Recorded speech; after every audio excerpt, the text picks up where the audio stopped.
Hey guys, welcome back to the channel. This is a story about what if Naruto was sealed in Dragon Ball. Before I start, please support for more amazing content and do consider subscribing to my channel and share this video with your friends. This is written by Master of the Unknown and link in description and support writer. Let's start the video. Orbiting high above the blue and green planet of Earth was a giant white spherical object. The object was surrounded by trillions of stars and it gave off a white glow upon the darkened surface of the Earth. This object was known as the moon to everyone on Earth, but to one certain person and a few others, a single being was sealed inside this stone prison. This person had hair that was so golden, it looked like the sun had laid a gentle kiss upon his head. 3 marks were on each cheek and his eyes were just as blue as the oceans on Earth. His outfit was a crimson cloak with black flames licking at the bottom of it. Underneath the cloak was a green jounin jacket and on his waist were multiple 3-pointed knives with paper on the handles. His pants were dark and he had combat boots over his feet.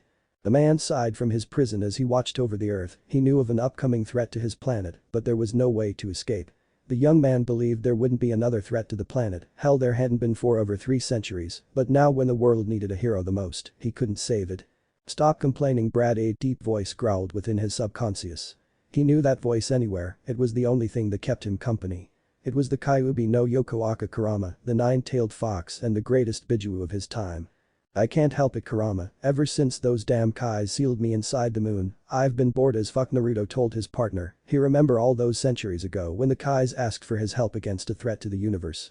Majin Buu was the creature's name and damn was the bastard tough.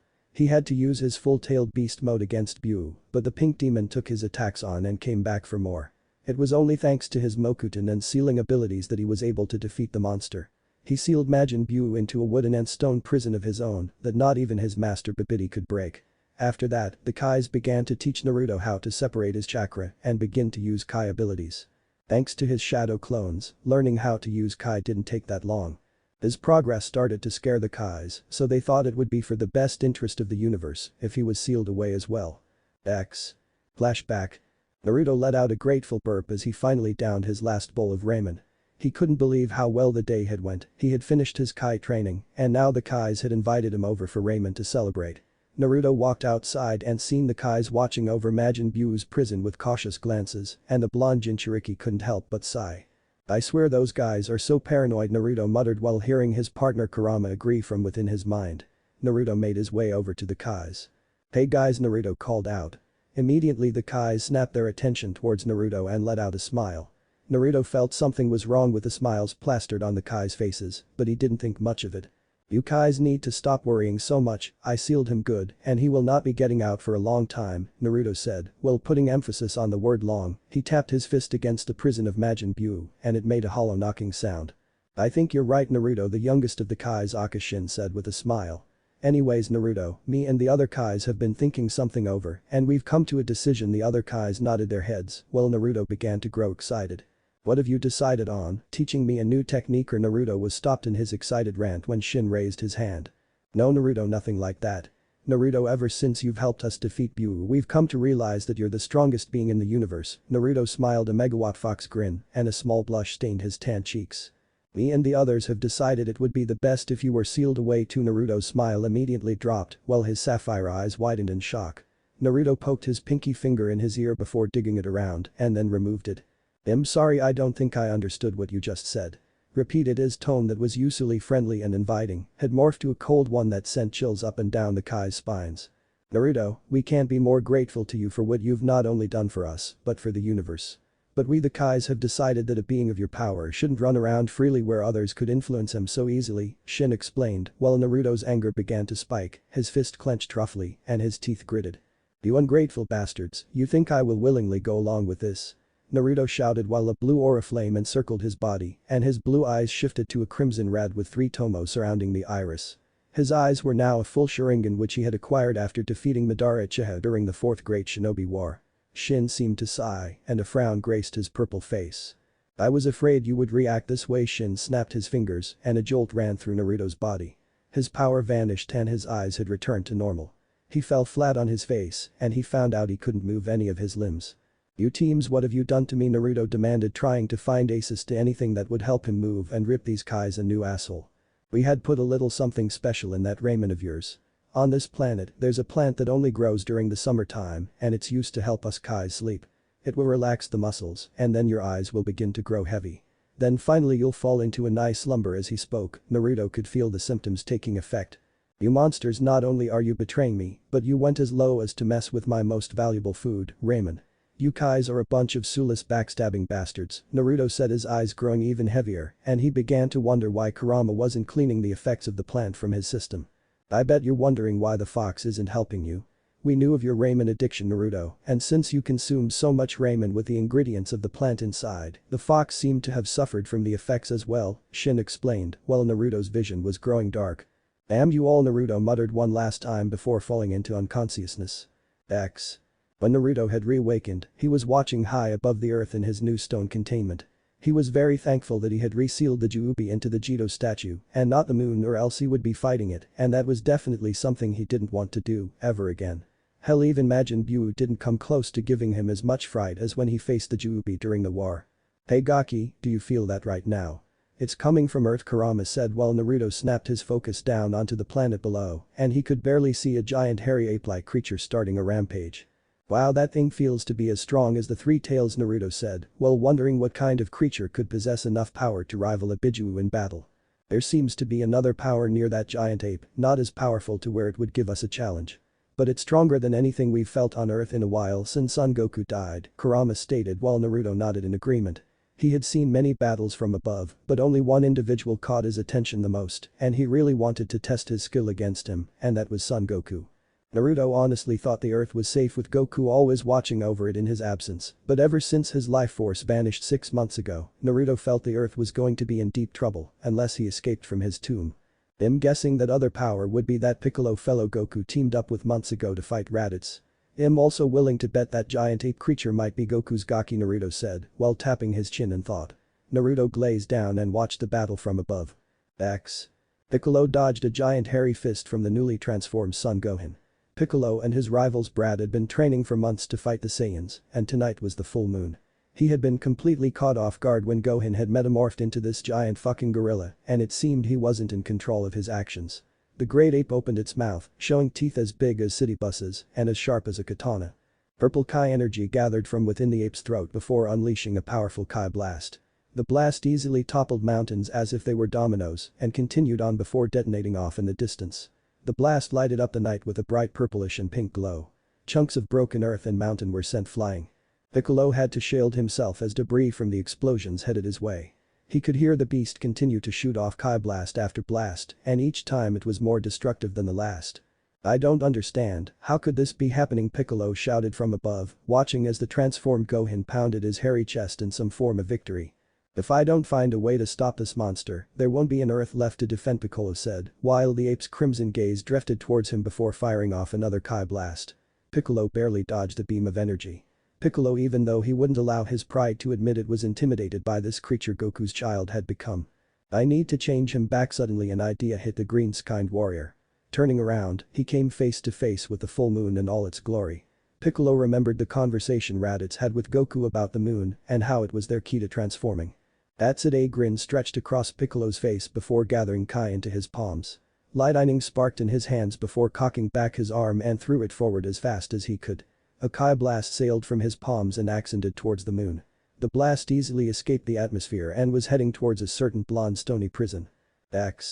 Shit, both Naruto and Kurama said as the blast from Piccolo was heading towards them fast. This is going to hurt, the son of Minato and Kushina thought, and his partner mentally agreed with him. The blast had made contact with the moon. Naruto felt pain surge up and down his system as he faintly noticed he was falling and chunks of rock were following after him. Naruto Uzumaki Namikaze, successor of the Rakuto Sennin, Toad Sage of Mount Myaboku, Rakudame Hokage and 3rd Jinchuriki of the Kyuubi no Yoko, had finally been released from the moon and was making his return to the earth. It was going to be a long and painful ride. Piccolo watched as Gohan had reverted back to his regular form and was passed out on the ground. Piccolo had noticed the destruction Gohan caused in that form and mentally shivered at the possibilities of what the other two Saiyans could do if they had transformed. Reaching down, Piccolo plucked Gohan's tail off before using his powers to materialize an orange guy onto Gohan's naked body. The outfit could have been an exact replica of Goku's, but it had his kanji instead of the turtle one. Next to Gohan's unconscious form was a small sword that was sheathed. This will show others that you were my student, Piccolo said, his eyes never leaving the unconscious child. I've done more than I intended for you, kid, but now it's time for my own training. Without another word, Piccolo shot off into the night, missing an object that closely resembled a person falling from the sky. X. Naruto groaned as he opened his eyes only to close them as the sun's harsh light glared onto his face. The blonde slowly rose up and ignored the aching in his muscles that were telling him to stop moving. Damn Piccolo, I don't know if I should be thanking him for freeing me or kicking his ass around the world and back, Naruto muttered while looking out towards the landscape before him. He seemed to be in the same mountains that Piccolo had been training Gohan in. Naruto caught the side of a mountain with a strange shape in it that kind of looked like the outline of his body. Now I know what Sakura-chan and the others meant when they said I was hard-headed, Naruto chuckled before trying to get in contact with Kurama. Hey Kurama, you awake buddy? Damn kid, that was some ride. If it wasn't for me you would have died or at least been in a coma, Kurama said while Naruto gave his partner a mental thanks. Hey, you just remember though Kurama, if I die then you go with me, he responded back with a smirk while hearing his partner give him a growl in annoyance. Shut up brat. So Kurama, now that I am free from the moon, what should I do now?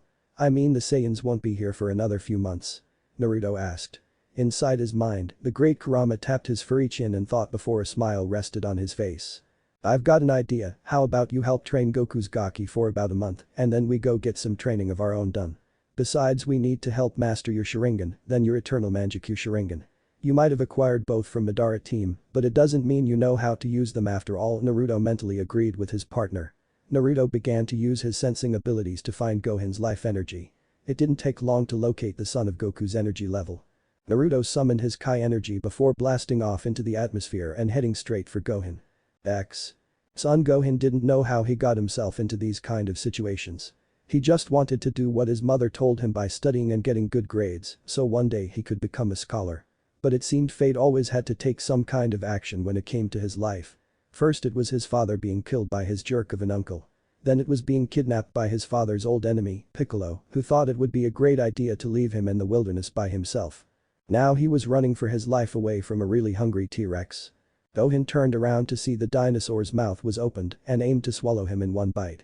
The beast's jaws dripped with saliva that made Gohan shiver in fright before trying to increase his pace. The child's young heart beat faster than a bass drum, trying to pump more blood through his body and give Gohan more energy, but his muscles were burning due to the constant running.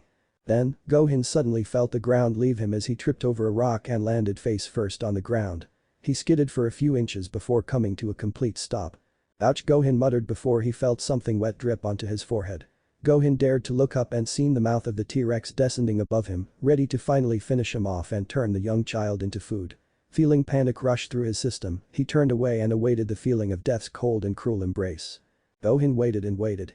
Then he waited some more, but he didn't feel the dinosaur's jaws clamp around him or anything, he felt nothing. Turning his head slightly, Gohan risked a peek and boy did he get an eyeful. His onyx eyes widened in shock as a hand was planted against the T-Rex's forehead, which seemed to keep the beast in place, and it seemed no matter how much the T-Rex struggled, it couldn't move. Well, aren't you a big guy, huh? A voice questioned. Gohan followed the hand up towards the arm until he finally noticed his savior. The man before him had spiky hair with a color of yellow that could only be matched by the beauty of the sun. 3 whisker marks lined each cheek. He was wearing the strangest outfit Gohan had ever seen, except for Raditz's of course. The man seemed to wear a green jacket underneath a crimson cloak with black flames touching the bottom. Dark-colored pants and a set of boots. I know how hungry you must be, T-Rex, but that doesn't mean you can go around and eat children. What's wrong with you? Naruto scolded the beast while releasing the T-Rex's forehead. The dinosaur stumbled back before roaring at Naruto and opened its massive jaws, hoping to swallow the blonde whole. Gohan was worried that his savior might get eaten, but was surprised as he simply vanished before the dinosaur could eat him. Now that's just rude, Naruto said, reappearing above the cranium of the T-Rex and lashing out with a brutal kick to the back of the skull. Gohan cringed as he could hear the shockwave of the strike. The dinosaur stood still for a moment before it fell onto the ground, asleep or dead, Gohan didn't know which. Hey there kid, you okay? Gohan quickly turned around and came face to face with his savior. Yeah, I'm fine. Gohan couldn't help but feel a little uneasiness towards this strange man. He expelled an aura of kindness, but it had an underlayer which demanded respect. Good, would hate to see anything bad happen to Goku's Gaki after all, the man smiled. Gohan was surprised that this man knew he was Goku's child, but the young Demi-Saiyan had never met this stranger before him. How do you know who I am and who my father is? Gohan asked, his childlike curiosity getting the better of him. The man seemed to smile at the question. Me and your dad have never met in person, kid, but let's just say I've been watching over your family for a while now. My name is Naruto Uzumaki Namikaze, it's very nice to meet you, son of Goku. Naruto smiled while extending his hand towards the child who looked at the outstretched limbs strangely. His mother Kai had taught him not to talk to strangers, but this man now known as Naruto really didn't seem to want to harm him, so he shook his hand. Nice to meet you, Naruto, my name is Son Gohan, the son of Goku, smiled his inherited son smile, which was only matched by Naruto's foxy grin. So Gohan, since you know I've watched your family for a while now, I've got to ask, why don't you enjoy fighting like your father? Naruto already knew the answer, but he hoped to find a way to use Gohan's answer as a way to convince the little half Saiyan to train with him. He watched as Gohan clenched his fists in what appeared to be anger. I actually enjoy watching my dad fight, but I don't know how to fight. My mom always has me studying to be a scholar and I enjoy it, but I want to fight as well. But my mom would be furious with me if I told her that and would probably take away my dinner. Gohan sighed at the end, while Naruto couldn't help but feel sympathy for the kid. Well, since your mom isn't here right now, how about I teach you how to fight, would you like that? Naruto asked. Well, Piccolo is supposed to be training me, Gohan said innocently, remembering how the green-skinned warrior promised to help him prepare to fight the Saiyans. Well, since Piccolo isn't here right now, I could train you. And when that old green bean decides to return, you'll be strong enough to actually surprise him in a fight. When he does come back though, you will continue training with him, Naruto said while Gohan began to smile. Yeah, I would like that. Gohan's smile suddenly became a frown. But after he comes back, does that mean I will never see you again? Naruto laughed at the question before he began to shake his head.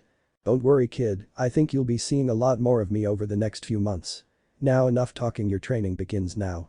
Without another word, Naruto quickly dashed at Gohan with his fist cocked back. X. A month later. The sun began to rise up over the mountain cliffs, adding the colors of bright orange, pink and yellow to the already blue sky. Small puffy white clouds drifted overhead as the sun continued to climb its way higher and higher over the earth. Down below, a tall male figure and a small child could be seen battling it out in rapid combinations of punches, kicks, blocks and energy blasts. Hell, the child figure was slicing away at the taller figure with a sword.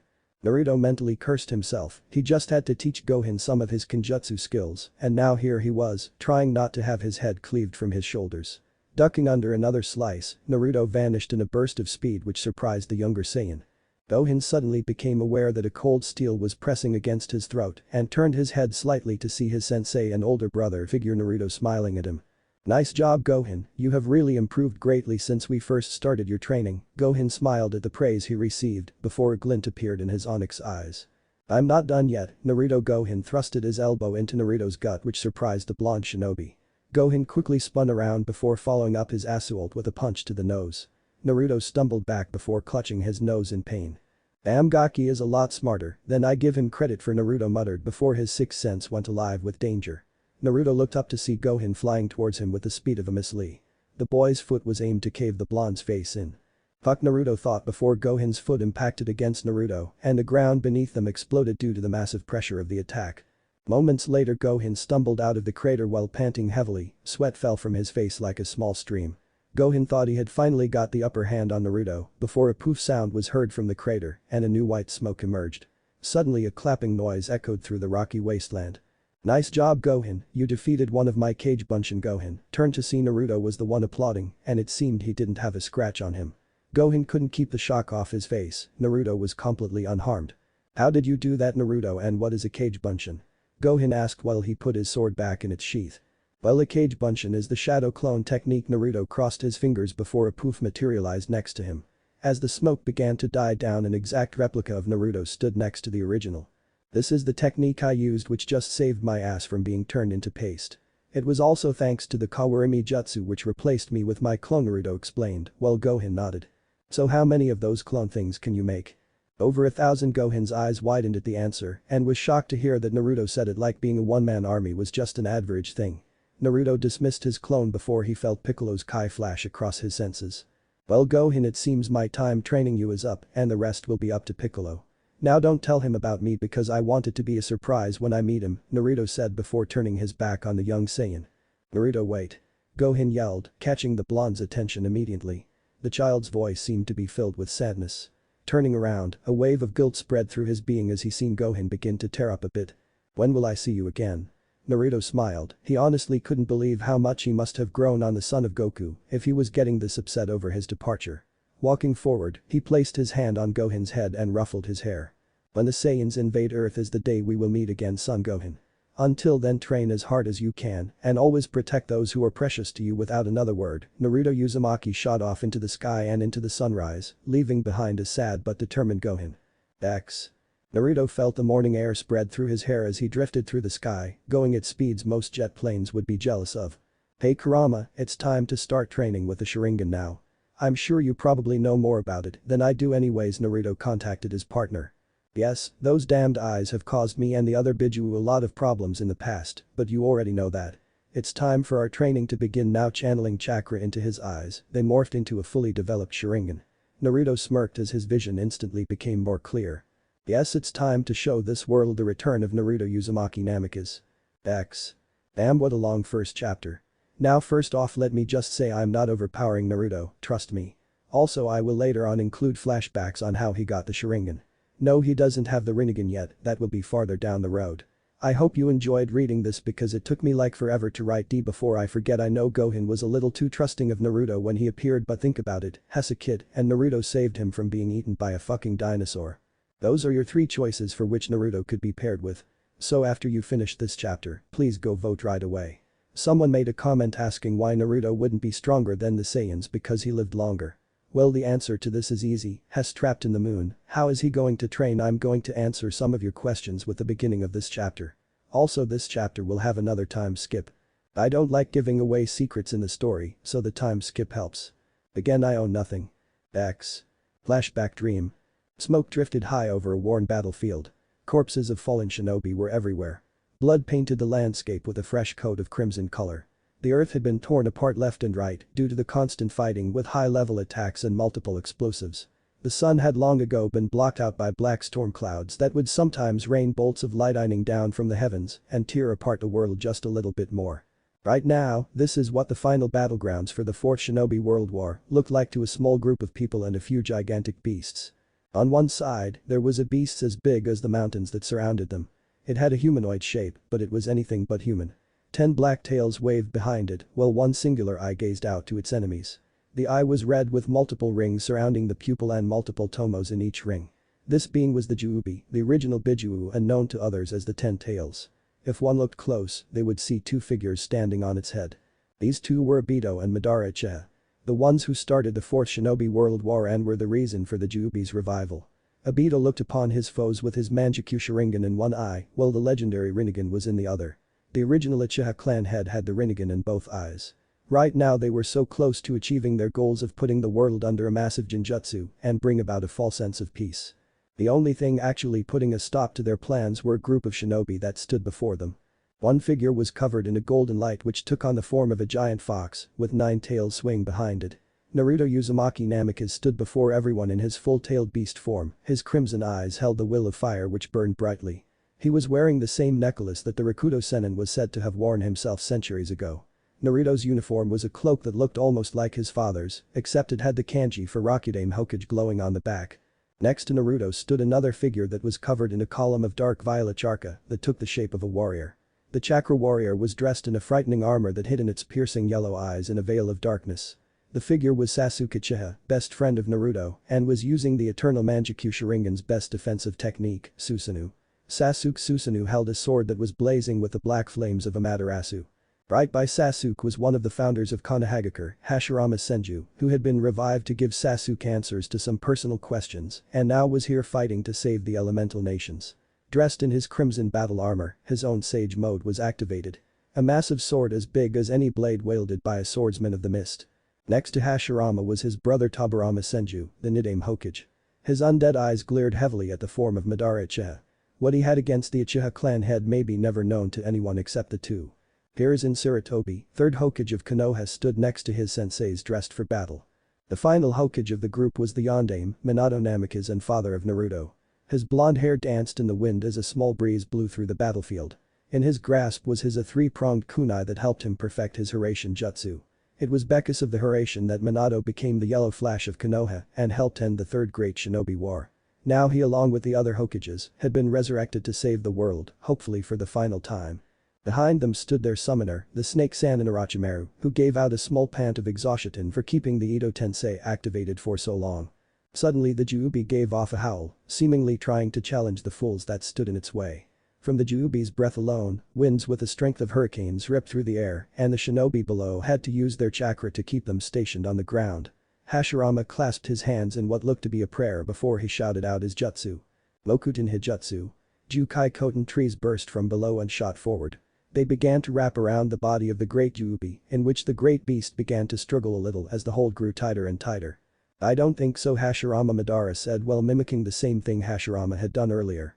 Thanks to stealing the cells of the Shadame, Madara's own Mokuten abilities activated and began to battle with Hashirama's own. Naruto and the others decided it was time for them to get in on the action as well. Minato leaped onto the golden column that resembled the Kyuubi no Yoko before the chakra beast raced forward. This is the end, Madara team. Tobirama declared before going through his own hand seals. Suiton. Idama Suryudan no Jutsu, a massive dragon, almost as big as the chakra Kyuubi, formed from the moisture in the air. Its yellow eyes glared down at both Obito and Madara, who didn't seem all that worried. Giving off a roar, the Suiton technique came crashing down on the head of the Juubi, who with a grunt broke from Hashirama's Mokuten technique. The Juubi gave off another roar as the technique slammed onto its cranium. The roar wasn't of pain, but more of annoyance. Madara had used his own Susanoo skeleton to protect himself, while Obito had used the Manjaku's Kamui technique to make himself transparent to the attack. Meanwhile, as Minato and Naruto was getting closer to the Juubi, they needed a plan. Both knew regular attacks wouldn't really hurt the Juubi. Hell, the only person that used physical attacks to harm the Ten Tails was the Rakuto Sennin, but sadly he wasn't around to help them.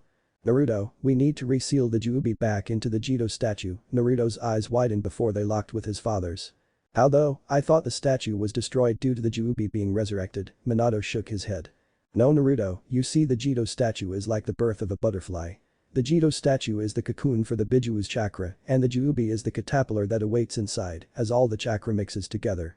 Right now the Juubi has in a sense shedded its cocoon. Right now we need a way to resummon the Jito statue and use it to split the Juubi's chakra before resealing it, Minato said, in which Naruto nodded. It made sense after all. That's going to be a problem, Dad. The only way to summon the Jito statue is if you have the Rinnegan, and right now none of us have it, Naruto said. Minato gave off a small bitter smile while his undead eyes drifted up on the Juubi's head and seen the figure of Obito Uchiha, a person he was proud at one time to say was his student. I wouldn't be too sure, Naruto. End of dream flashback. X. Naruto awakened from his sleep with a jerk as sweat dripped down his face. Ever since he's been freed from the moon, Naruto's been having dreams or flashbacks of what happened during the final battle of the Fourth Great Shinobi War. Naruto could only guess it was Madara getting some form of revenge from the afterlife for killing him and stopping the infinite Tsukuyomi. Or maybe it was the Shinigami making him relive this battle as punishment for living way longer than he should have. Either way, these dreams, nightmares, flashbacks or whatever you wanted to call it kept happening, and they didn't seem to end anytime soon. Getting dressed in his gear, Naruto knew they had about a month or two left before the Saiyans got here. And Naruto would need all the training he can get to brush up on his rusty skills. He found that out yesterday when he was training his Sharingan. It seemed being trapped in the moon for centuries with no way to train would have some effect on your skills. Naruto sent another silent curse to the Supreme Kais above. The blonde Jinchuriki made a vow as soon as Hess finished with the Saiyans, the Supreme Kais were going to be next. Only problem for you, Brad, is that you have no way to reach the Kais. I suggested back after we defeated Majin Buu to put a Hiraishin seal up there, but you didn't listen to me, Kurama said with a grin which irritated his container. Naruto, while annoyed, couldn't help but agree with his partner. He had no way to reach the Kai's world, he didn't even know where in the universe it was. Oh, be quiet, Kurama. Anyways, how should we train my Sharingan today? Create a Kage Bunshin and have it gather Sage Chakra. Then once it has entered Sage mode, I want you to battle it with your Sharingan activated. Naruto gulped at this. From using Sage mode in the past, he knew all the abilities that came with it, including the greatly increased strength, reflexes and what it did to his Rasengan techniques. Naruto repressed a small shudder. Are you crazy, Kurama? Why would I do that? You know all the things Sage mode does. How the hell would this help my training with the Sharingan? Kurama chuckled darkly in the back of his mind. But Sage mode, your Kage Bunshin will be able to fight longer and it won't be killed with one hit. And besides, it will give you more motivation on trying not to get hit and increase your reflex time with the Sharingan, Kurama explained while laughing at the look on his container's face. The two might be friends now, but he enjoyed tormenting Naruto whenever he could. Naruto released a small sigh. Bringing his fingers into the familiar jutsu seal, he summoned a Kage Bunshin. Alright clone, you know what to do. The clone only gave a two-fingered salute before taking a meditative position on the floor. It only took a few moments before the clone's eyes snapped open, in which they revealed no longer an ocean blue, but yellow with a bar-like pupil. Orange tint surrounded the outside of his eyes. Naruto watched as the clone stood up before entering the same fighting stance he learned when he finished his sage training. Kurama, this better help my Sharingan training, or so help Kami that there will be hell to pay, Naruto muttered while he could still faintly hear the snickering of his Biju. Channeling chakra into his eyes, the original Naruto's eyes morphed into the Sharingan. Without another word, both the clone and the creator charged the other. X. Piccolo would be considered a liar if he denied that he was impressed with the growth of Gohan's skills over a whole month. Gohan was attacking him with his sword while being sloppy at some points and held a few openings in his defense. Piccolo was truly astounded with the way Gohan used the weapon. Avoiding another slash from his pupil, Piccolo fired off beams from his eyes towards his rival's son. Gohan frowned before trying to come up with a possible counter-attack. Over the month, Naruto drilled into his head that strategies could be just as helpful as having the power to blow up a planet. Think Gohan, how could I use this to my advantage? A sudden idea flashed across his mind. The young half-Saiyan didn't know if this plan would work, but he would give it a shot. Gohan put his arms in an X position as the beams finally connected with him, resulting in a small explosion detonating. A small cloud of dirt, dust and rock covered Gohan's form as he decided it was time to begin phase 1 of his plan. Piccolo watched with interest as Gohan was enveloped in the dirt cloud. The cloud of dirt obscured his side of Gohan, which only gave the Green Warrior an idea that his pupil possibly had a plan in mind. The reason Piccolo believed this is because he knew Gohan could have dodged that attack, but Piccolo caught his gaze and it seemed to have been racing at high speeds, trying to come up with some plan for a counter-attack. I'm only battling with a little under half my strength, but for Gohan to have improved this much is truly incredible, Piccolo thought, while his senses immediately went on high alert. Gohan's silver blade came shooting out of the cloud and towards Piccolo at high speeds. But Piccolo simply leaned his head to the side and the sword sailed past him. Ha! A yell echoed through the wasteland as Gohan shot out of the cloud. The air rippled around Gohan's form as he was moving at great speeds towards his other sensei. Not good enough, Gohan. Piccolo lashed out with his foot, fully expecting to nail Gohan in the face. To his surprise, Gohan's image simply went through him before vanishing. What an afterimage, when did he learn that? Piccolo's train of thought was cut short as Gohan materialized in front of him before blasting the Namekian in the jaw with a powerful punch. Gohan quickly followed up the attack with a volley of punches and kicks. Before Gohan could deliver another round of attacks, he doubled over in pain as Piccolo's fist buried in his gut. Stumbling back, Gohan tried to catch his breathing and he missed the toothy smirk Piccolo was giving. Good job, Gohan, you used my attack to your own advantage while coming up with a strategy. Then you used the afterimage technique to catch me off guard before going in for the finish, Piccolo praised, while Gohan laughed happily after finally getting the pain to subside. Thanks Mr. Piccolo, Gohan said before Piccolo elbowed the half-Saiyan across the jaw and then kicked him straight into a mountain. Don't get distracted, brat, I'm still your enemy and the training isn't over. Gohan slowly made his way out of the mountain, his orange guy ripped torn to pieces and had a few cuts on his body. But besides that, the son of Goku didn't look like he was in too bad of shape. With a yell, Gohan dashed towards Piccolo and easily closed the gap between them in seconds.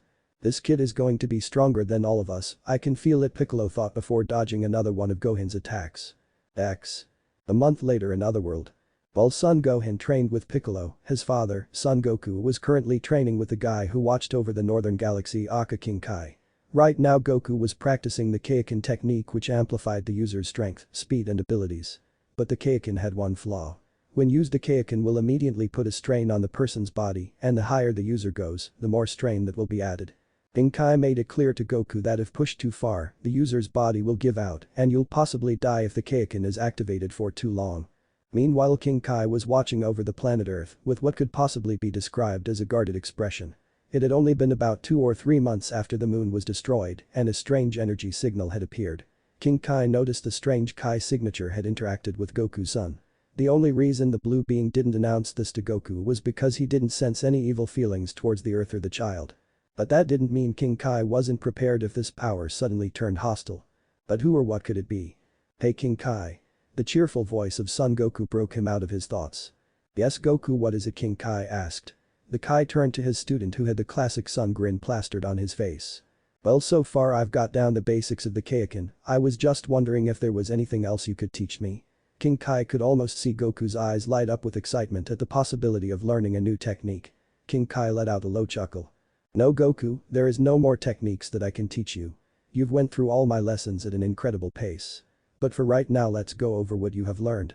Okay Bubbles, get moving. Bubbles the monkey immediately followed the Kai's orders and took a place next to Goku. King Kai pulled out a stopwatch. Okay you two, on your mark. Goku smiled down at Bubbles.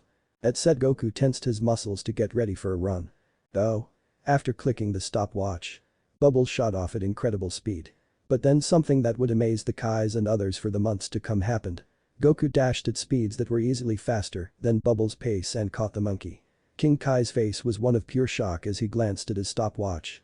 Wow, under a second, that's incredible. Goku set down Bubbles and watched as the animal made its way back to King Kai. Next Gregory. Bubbles then handed Goku the same mullet he used when he first hit Gregory. Oh. Gregory glowed with a blue energy before flying at Goku, hoping to catch the Saiyan off guard. Goku with a determined yet friendly smirk simply disappeared, which shocked Gregory. Materializing behind his opponent, Goku tapped Gregory on the head with the mullet. 1.2 seconds. That's astounding. King Kai's shock only grew as Goku easily went through his lessons. Hey, thanks. Well Goku, let's see you do the spirit bomb now. I've been waiting for this. Goku clenched his fist in awaited anticipation. He gave off a yell that echoed off the planet's surface. Goku focused on gathering the life energy from the nature around him.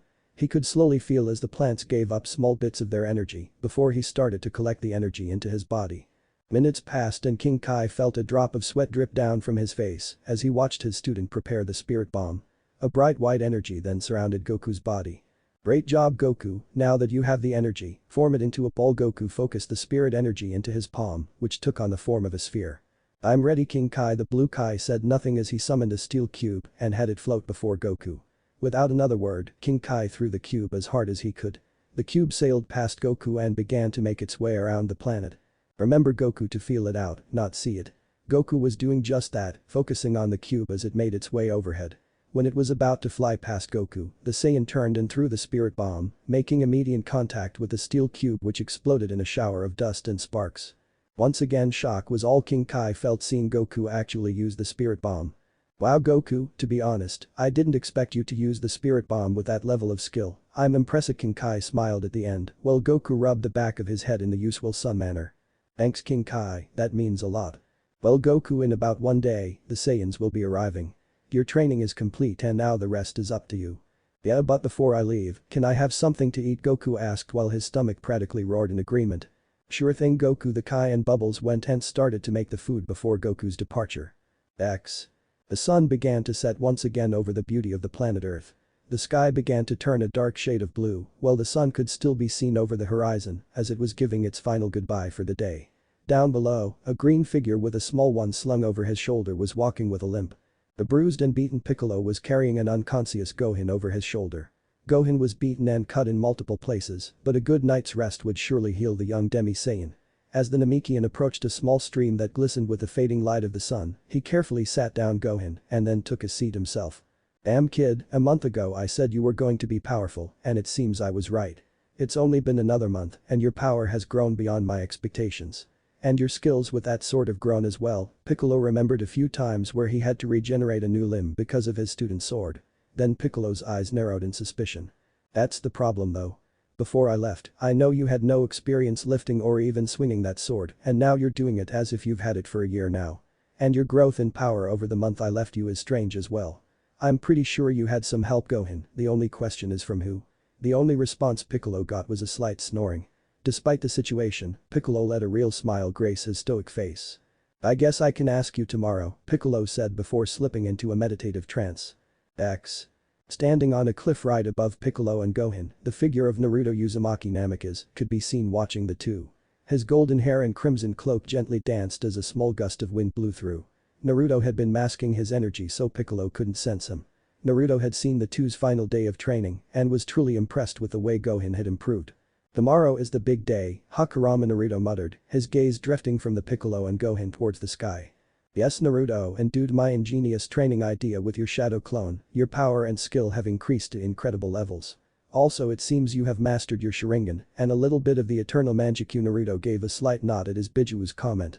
He remembered a month ago when Kurama suggested to use Sage Mode on his shadow clone and fight it. The first 2 weeks and Naruto left that training session beaten, bruised and cut.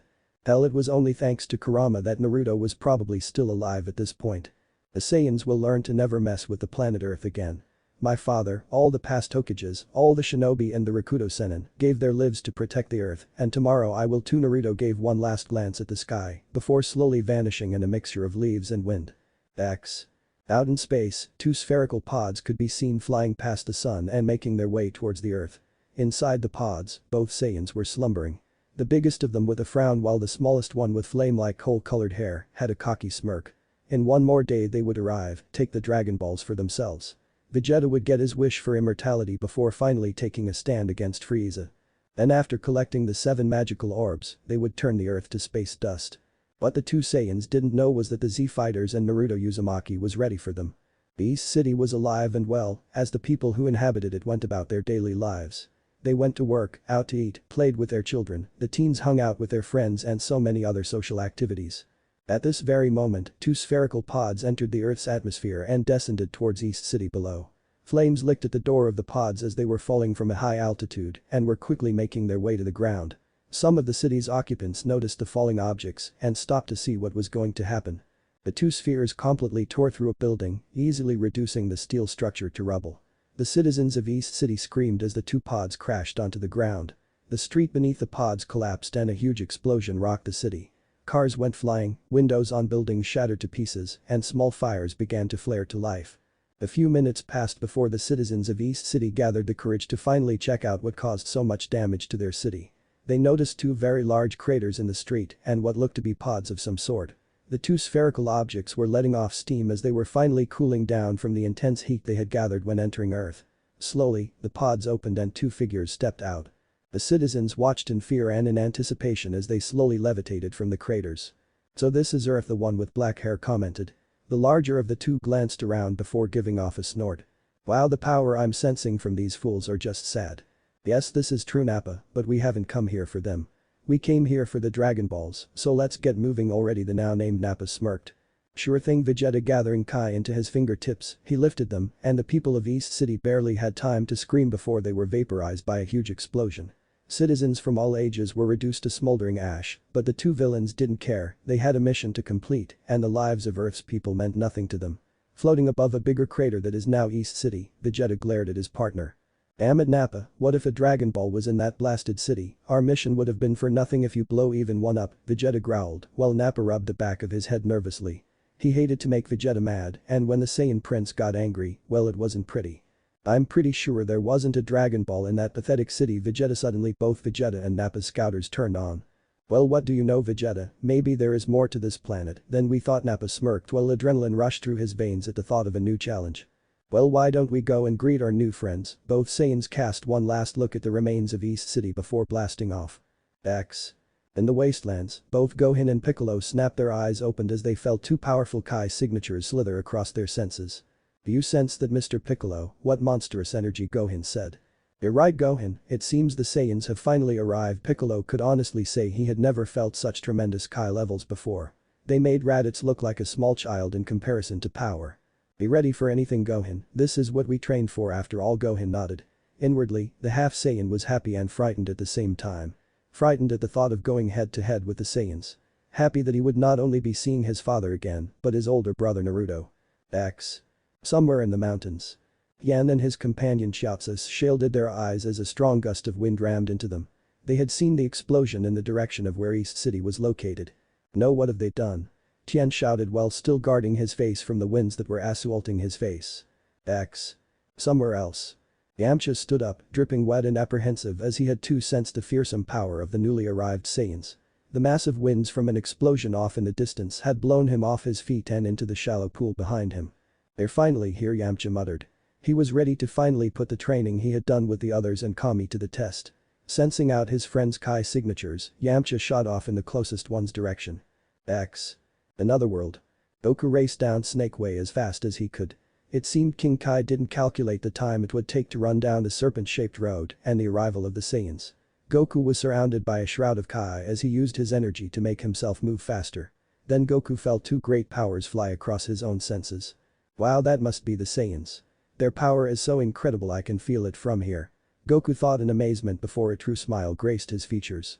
Goku couldn't understand why the thought of such a challenge brought him this much joy, but he wasn't complaining. Now another problem grabbed Goku's attention. He wondered how strong his friends and son must have gotten. Goku didn't know if they were a match for the Saiyans, but he only hoped they slowed them down so he could arrive and help even out the battlefield. Without another word or thought, the son of Bardock did his best to try and make himself move faster down Snake Way. X. Hey Piccolo. A voice shouted. Both Gohan and Piccolo looked up to see a bald midget flying towards them. Without making a sound, Krillin landed on the ground. What are you doing here? Not to fight, I hope, Piccolo asked with a grin that revealed abnormally large fangs. Hey, don't talk like that, I've improved and now I'm here to help. Krillin smiled before turning his attention to his best friend's son. And look at you Gohan, you've grown up a lot since I last seen you and your power has increased so much. Yeah, Mr. Piccolo's training has been really tough and if I wanted to stand any chance against the Saiyans I needed to get stronger. I guess my body just kinda changed along with everything else. Gohan smiled his inherited son grin while doing his best to not mention Naruto training him. Piccolo narrowed his eyes slightly. With the arrival of the Saiyans, he hadn't been too focused on asking about how Gohan had gotten so strong before he even trained him. Piccolo then suddenly turned his gaze upwards towards the sky. Enough of your talking, the Saiyans have arrived. Gohan and Krillin followed his gaze and looked up to see two figures hovering above them. Well Nappa, it looks like they have been expecting us. Vegeta chuckled while hearing a snort of agreement come from his partner. Yeah, we have three tough guys here, it seems. Both descended onto the ground. You've got that right. Piccolo never lost his smirk. But I have to know, why have you two come to Earth? After seeing the way Saiyans are, I highly doubt it's to avenge Raditz.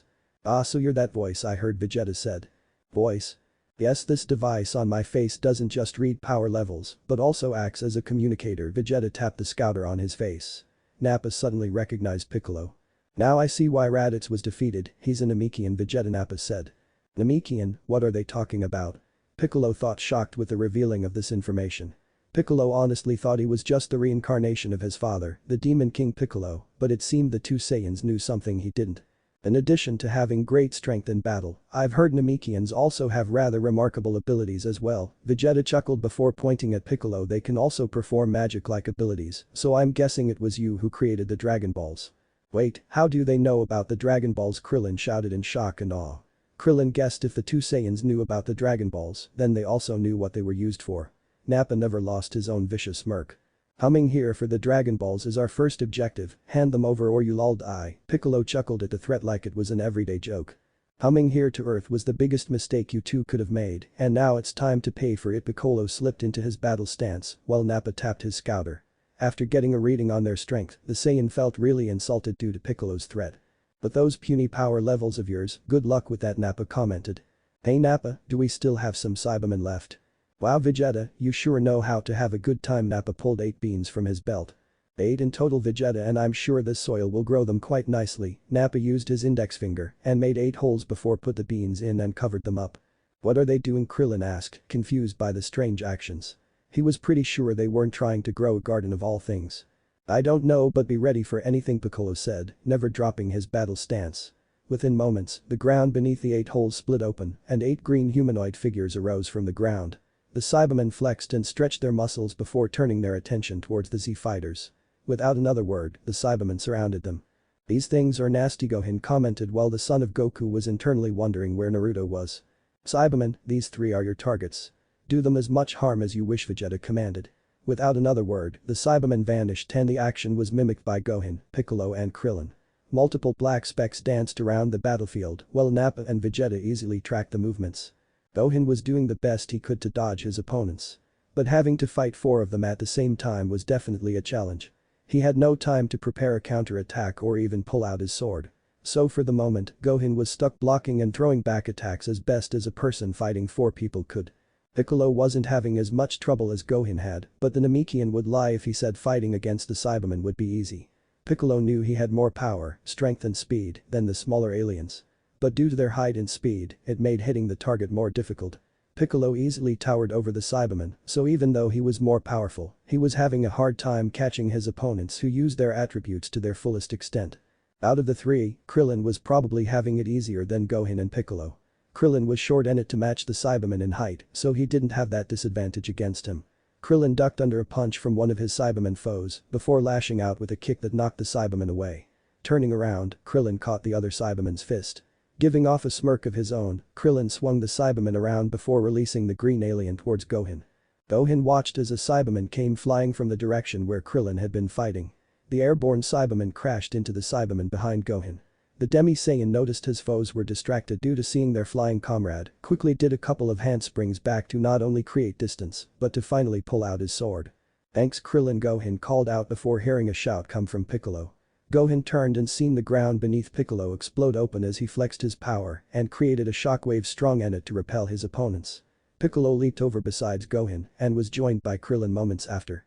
All three watched as the Cybermen regrouped and the Saiyans hadn't moved an inch from their positions. "Hey Krillin, Piccolo." A voice cried out from above. Everyone watched as two figures joined them on the battlefield. "Tien and Chiaotzu," Krillin happily said. Tien and Chiaotzu gave the smaller fighter a nod before glancing at their opponents. "I thought we were only going to be fighting two Saiyans," Tien asked. "These are Cybermen, it seems they're little monsters created by the Saiyans to fight with us, Piccolo," was the one that answered. Tien turned his three-eyed gaze towards Gohan. "Is that Goku's kid?" "Yeah, his name is Gohan," Krillin said. "Hey guys, don't count me out of this fight," Yamcha said, finally arriving on the scene. Gohan watched as the Krillin and Piccolo discussed something with them before looking around. Gohan looked for a few seconds, hoping to find any possible clue that would tell him Naruto had shown up. Did he lie to me? Was he never going to show up to begin with? Were the thoughts running through Gohan's mind as a small wave of sadness hit him at the possibility that his supposed brother figure lied to him. "So it seems we have two more players in this little game of ours," Vegeta said, while Piccolo growled. "This isn't a game and enough talking. It's time to restart the fighting," Piccolo shouted.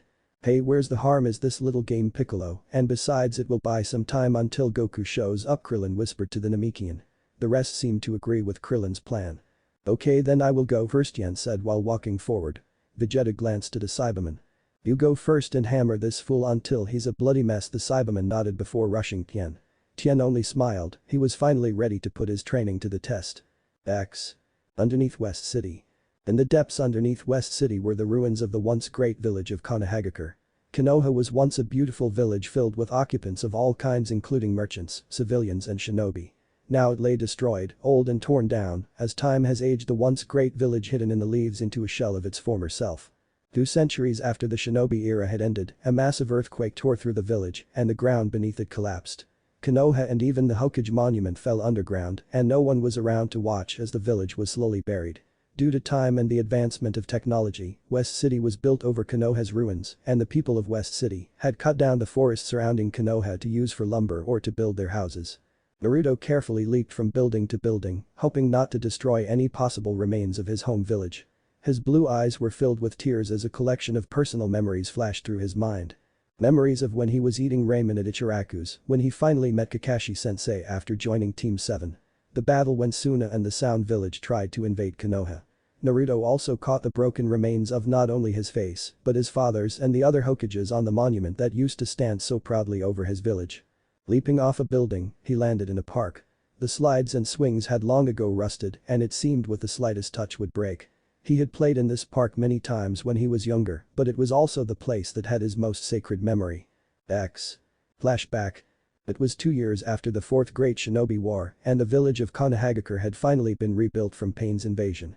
Right now, life had been going so greatly in Konoha and everywhere else in the elemental nations. The other cages have kept the Shinobi Alliance going and everyone knew it was a great step towards true peace. Konoha had found out Tsunade had passed on due to the wound she had suffered from fighting Madara Uchiha. Naruto was hit the hardest with this information and went into a depression. Hinata was the one who came to check up on the blonde Jinchuriki. Naruto was truly touched when she came and comforted him. He still had feelings for Sakura, but they were now more brother and sister kind of feelings.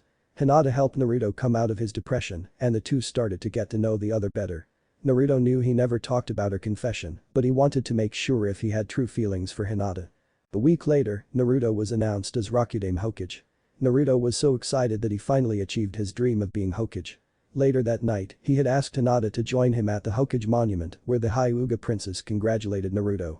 It was also at that time, Naruto had not only asked out Hinata, but given her a rather passionate kiss as well. 2 years later now, we find the couple strolling through the park, hand in hand. The sun was beginning to set and it cast a beautiful glow over the village. Naruto used his cage bunshin to do his paperwork, so he had all the free time in the world. He also wanted to be there in person for what he was about to do. "It's beautiful, isn't it?" Hinata said with a smile. Yes, it is Hinata-chan, but even the sun's beauty can't compare to yours, Naruto said, while his girlfriend blushed and smiled at the comment. She gave him a quick peck on the cheek. The two found a bench and sat down before they turned and watched as the sun finally descended past the horizon and the moon came out to shine over the darkened village. Hinata-chan, I got you a present, Naruto said out of nowhere. The two had been sitting in silence for the past hour and just enjoyed the other's presence, and now Naruto suddenly has a gift. Naruto pulled out a small black box and sat it in Hinata's palms. What is it? Hinata asked. Just open it up and say yes. Hinata was confused the last part but did as he said. She opened the small box and immediately burst into tears.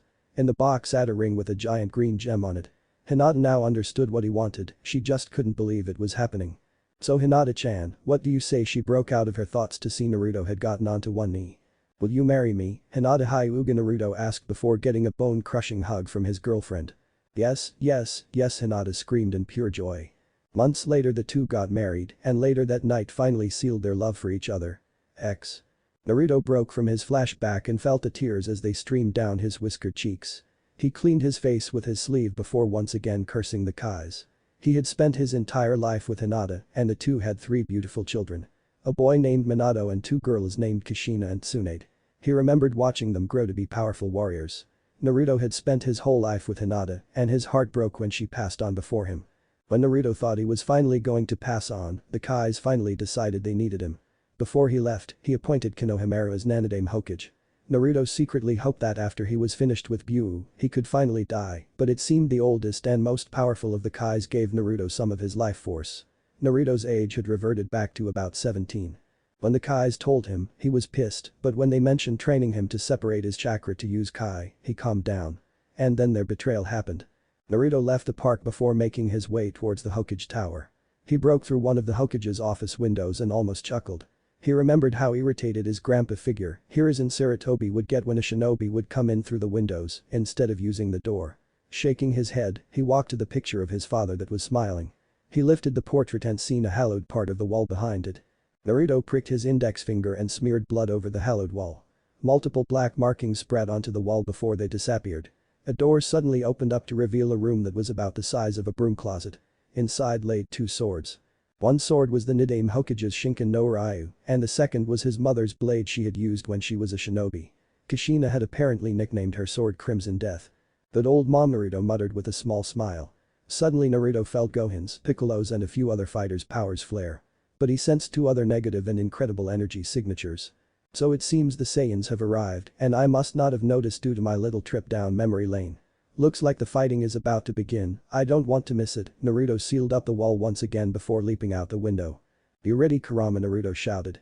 He usually talked to Kurama through their mental link since he didn't want to look like a nutcase if anyone else seen him talking to himself. But since no one was alive in Konoha anymore and he checked. He had no reason not to talk out loud to his partner. Sure thing, brat, let's go fry us some Saiyans. Naruto couldn't see Kurama was grinning from pointed ear to pointed ear. The Biju had been bored over the centuries since they had no one to fight against. Kurama was more than ready to face these supposed all-powerful Saiyans. Summoning his Kai, Naruto began to fly towards the entrance that he used to enter the depths of West City. Otherworld. Goku was now flying as fast as he could, he had been moving at great speeds for hours now and he was sure he was no closer to reaching the end of the road. Don't worry guys, I'm coming, Goku said, almost tempted to use the Kaioken to increase his speed. But King Kai had strictly told him not to use it until he was fighting the Saiyans. King Kai wanted Goku to save up as much energy as possible if he wanted to stand any chance against these alien invaders. Land of the Supreme Kais.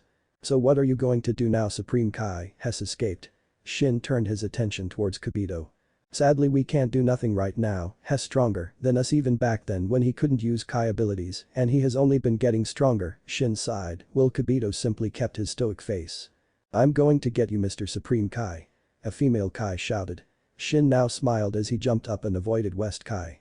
Shin might not have been happy that Naruto escaped and he was pretty sure the blonde Jinchuriki will kill them the first chance he gets. But he knew Naruto wouldn't kill an innocent Kai and there wasn't a Kai as innocent as the Western Kai. When Naruto was sealed, Western Kai was too young to have taken part in the sealing. The other Kais Naruto wouldn't kill would probably be King Kai and Grand Kai. King Kai came later on after Naruto had been sealed and Grand Kai wanted no part in his sealing. Shin watched and almost laughed as Western Kai pouted. He hoped their actions wouldn't affect Naruto's judgment on her. He knew in his gut that eventually, Naruto will reach them and most likely have his vengeance. Tien's three eyes glared at the smaller form of his opponent, but his challenging smirk never left his face. Even though Tien knew he had improved greatly due to his training with Kami and the others, he wouldn't underestimate the Cyberman. After all, this creature was created by the Saiyans, and Tien knew they wouldn't have weak little soldiers fighting for them. It would be an insult to the Saiyans' apparent pride, which they openly displayed with their cocky grins and narrowed eyes. Without warning, the first Cyberman dashed towards Tien, who slipped into his fighting stance. Tien watched the Cyberman carefully while gathering Kai into his palm. A small whitish Kai outline formed around Tien's hand. The Cyberman leaped towards Tien, who threw his palm forward, and a sonic wave slammed into the Cyberman. The smaller opponent grunted in pain before flipping in midair and dug its sharp toenails into the ground. Looking up, the Cyberman watched as Tien ran towards him before literally splitting its head open. Tien quickly dodged the acidic attack before using his speed to vanish from sight. The other Z fighters dodged the acid as well and could only watch in slight amazement as the acid carved a clean path on the ground. "Good thing we avoided that," Gohan muttered. His sensei Piccolo, who overheard his student's comment, could only nod in agreement. Tien reappeared behind the Cyberman, whose face twisted into a shocked expression. The Cyberman jumped into the air, but Tien easily caught up to the green alien. Tien rammed his elbow violently into his foe's gut and watched as the Cyberman dropped onto the ground. The Cyberman's arms shook like crazy as it struggled to continue the fight, but it seemed the creature's body wouldn't obey its commands. Tien landed on the ground and gave off a small sigh. "Impossible," Nappa stated with a look of shock. The Saiyan couldn't believe how the supposed weak Earthling took down the Cyberman with ease. All these Cybermen have a battle power of about 1200. They're about as strong as Raditz. Nappa heard Vegeta give off one of his cold chuckles and had to repress a shiver. Nappa was by all means a hardened Saiyan warrior with genes that were breeded for battle, but there was something about the evil in his partner that easily made him want to break out in a cold sweat. "Then it seems our opponents here have a higher battle power than we thought," Vegeta said. The Prince of Saiyans pointed his fingers at the fallen Cyberman before using his Kai to blow it up. Tien, who had begun to walk back to his friends, turned when he heard the explosion behind him. Everyone present watched as the smoke cleared and the Cyberman had vanished with no trace left behind. Nappa was shocked that Vegeta would do something like that. Why? He simply asked. This was the only question that was racing through his mind. Vegeta simply crossed his arms before smirking. "He couldn't fight anymore, so he was of no use to us. So who is going to go next?" Vegeta asked the Z fighters. Meanwhile, Nappa gave a stern glare at the remaining Cybermen that had the green aliens shaking in fear. "Use your full power this time, go all out on your opponents, or you'll end up just like that last Cyberman, is that understood?" The Cybermen quickly shook their heads in agreement. The Z fighters watched as the Cybermen retook their battle stances after watching one of them get vaporized. "Well, I guess I'll go next." Krillin was about to walk out until a hand clasped onto his shoulder. The young monk looked up to see Yamcha smiling down to him. "No, Krillin, this next one will be mine," Yamcha said. "Are you sure, Yamcha?" "Yes, Krillin, you've been brought once thanks to the Dragon Balls. You die again and it's game over for you. I will take this one," and Yamcha gave Krillin a 2 thumbs up before making his way out onto the battlefield. Both Yamcha and Tien passed the other, their eyes locking for a brief moment. "Good luck out there," Yamcha, Tien whispered. "Thanks, buddy, but don't worry, this will be a piece of cake." While Yamcha passed him, Tien couldn't help but worry for Yamcha. Tien knew Yamcha trained hard, if not harder than he did for this day. But Tien noticed Yamcha's attitude was of cocky nature, and the three-eyed warrior could only guess that would spell trouble for the former bandit in this fight. Nappa watched as Yamcha made his way over before looking down at one of the Cybermen. "You'll be facing this one, don't disappoint me," Nappa growled, which the Cyberman nodded in fear before rushing out towards Yamcha. Both stood only a few feet from the other, their eyes never leaving the other for even a second.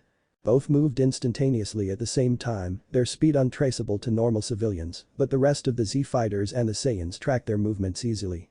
Multiple sets of eyes watched as black specks clashed with the other over the mountainous battlefield area. Small shockwaves would be released every time the Cyberman and Yamcha slammed into the other. An image of their fighting would appear every few seconds before vanishing. There he appeared and Yamcha swept the Cyberman off his feet and twisted to give the small alien a victorious grin. Yamcha lashed out with a foot that nailed the Cyberman in the chin and was about to follow up with the attack, but his foe started to do handsprings to create distance. "You're not getting away that easily," Yamcha thought before using his speed to appear behind the Cyberman.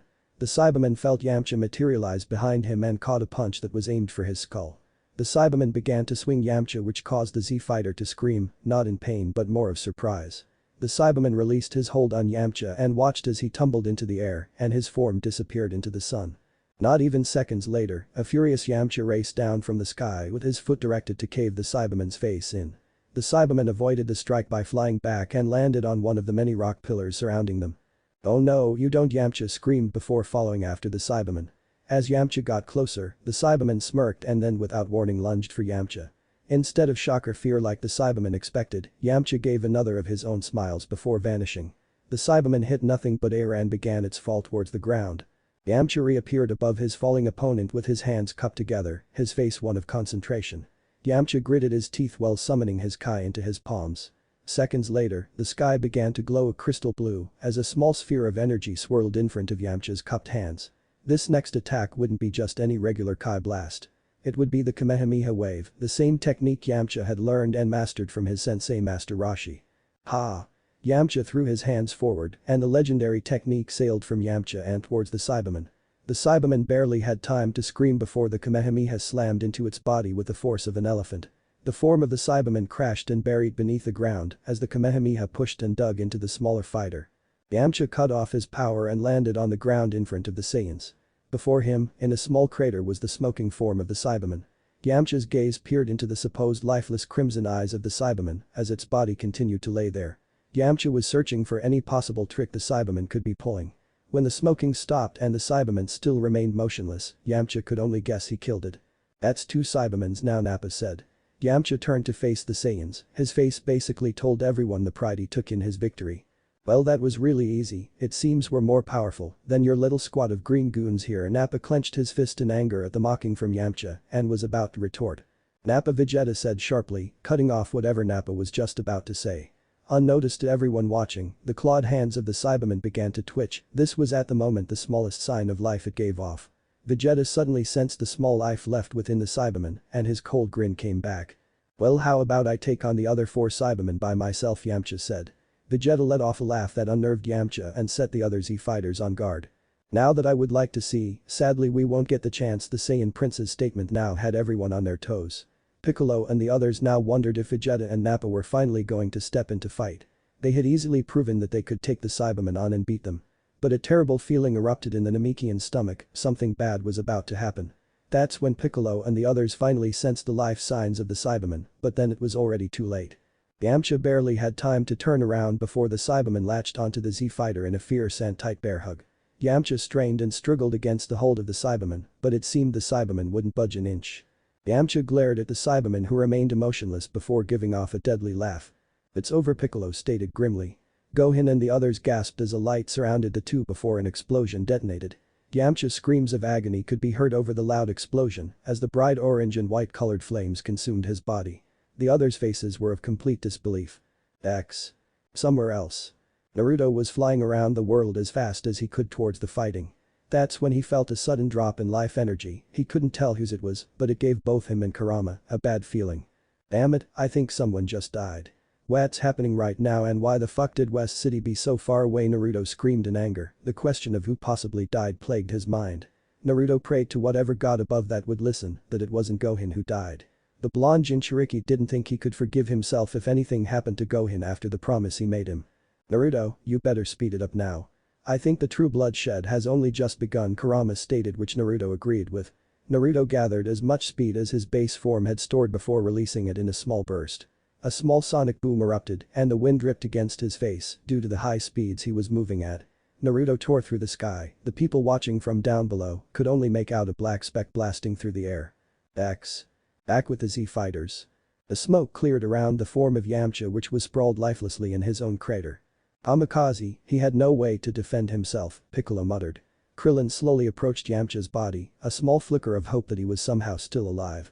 Krillin reached down and felt for a pulse. There was nothing. That small flicker of hope died and the midget's anger spiked. These dead Krillin's teeth gritted so hard, some were afraid they would crack underneath the pressure. That's when a sudden thought of shock passed through Krillin and he got even more pissed. Yamcha must have known something like this would happen, that's why he stepped in to take my place. "Fuck it all, what do I tell Bulma and Puller?" Krillin screamed while Vegeta and Nappa laughed at Krillin's emotional distress. "That Cyberman was really pathetic, to think he had to blow himself up to kill a weakling like that," Nappa said.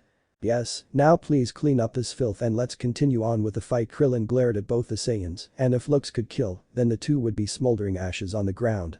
You don't care that he's dead. This is all just a fucked up game to you. Well, you dirty bastards. I'll avenge Yamcha's death, I swear it. Krillin declared loudly, anger could practically be seen radiating from the monk's body.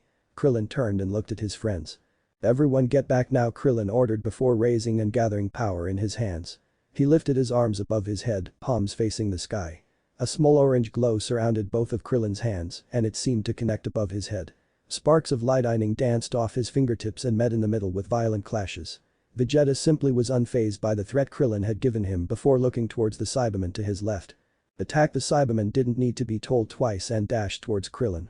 Krillin seen the Cyberman's advancement towards him and threw his arms forward. With a shout, a huge yellow Kai blast raced towards the Cyberman. The Cyberman skidded to a halt before avoiding the deadly blast. Gyatso, let's get out of the way, Tien said. Piccolo, I think we should get out of the way, Gohan said. I was just about to say the same thing. Piccolo and Gohan leaped back. As the blast continued to approach the Saiyans, Krillin lifted his arms and the blast changed direction. The blast then split into smaller but more faster Kai spheres and headed towards each individual Cyberman. Most of the Cybermen were vaporized in the blasts.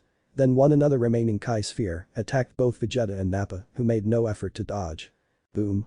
Tien was the first to recover and stared at Krillin in slight amazement. Krillin, that was amazing. Yeah, way to go, Krillin, Gohan said with a smile, while Krillin gave a pant of slight exhaustion. Then without warning, one final Cyberman lunged from a narrow crack within a mountain beside them and headed towards Gohan. A month ago, Gohan would have probably been terrified of the oncoming Cyberman, but his training with Naruto really brought him out of his shell.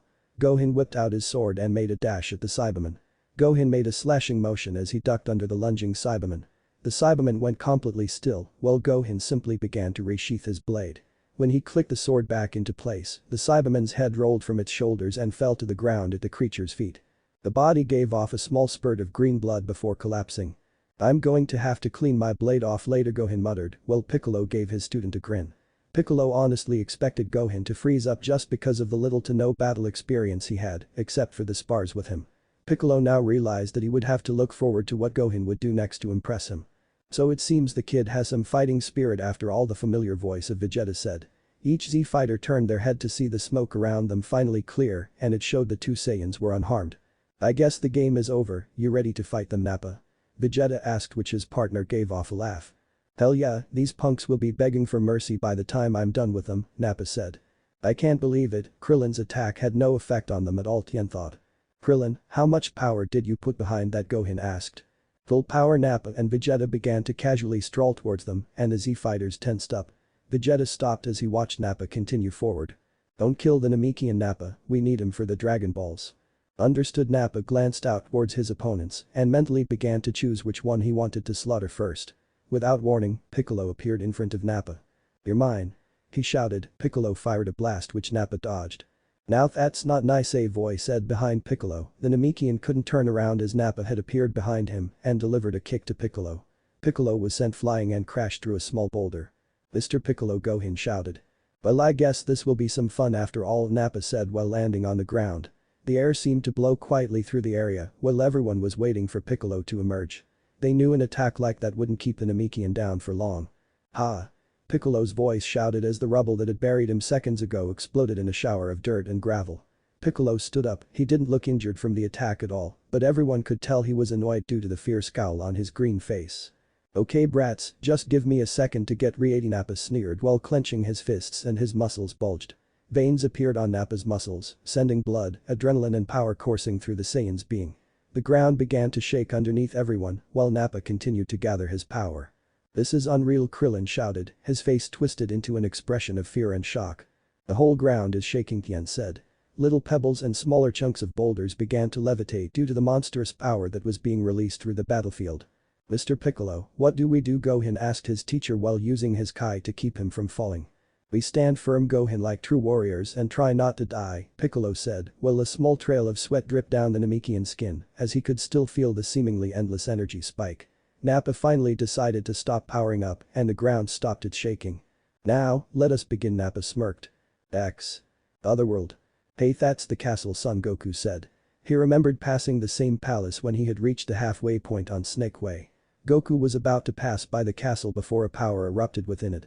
The power immediately had Goku come to a stop. Goku compared this power to what he felt from the Saiyans earlier and it made them look small in comparison. Goku noticed the door of the palace was opened, but the inside of the massive structure was pitch black inside. Wow, what kind of being has this much energy, Goku thought before his enhanced hearing picked up the sound of footsteps. Don't worry, I'm not here to hurt you, son, Goku, a cheerful male voice said as a figure stepped out from within the darkness. The figure was a tall male with bright blonde hair and blue eyes. He wore some kind of green vest and a white cloak overneath it. Goku caught sight of a few three-pointed knives that were tucked on the stranger's belt. Goku didn't feel threatened by this stranger as the man's aura that he released was kind and not threatening. Hey, who are you? Goku's curiosity getting the better of him.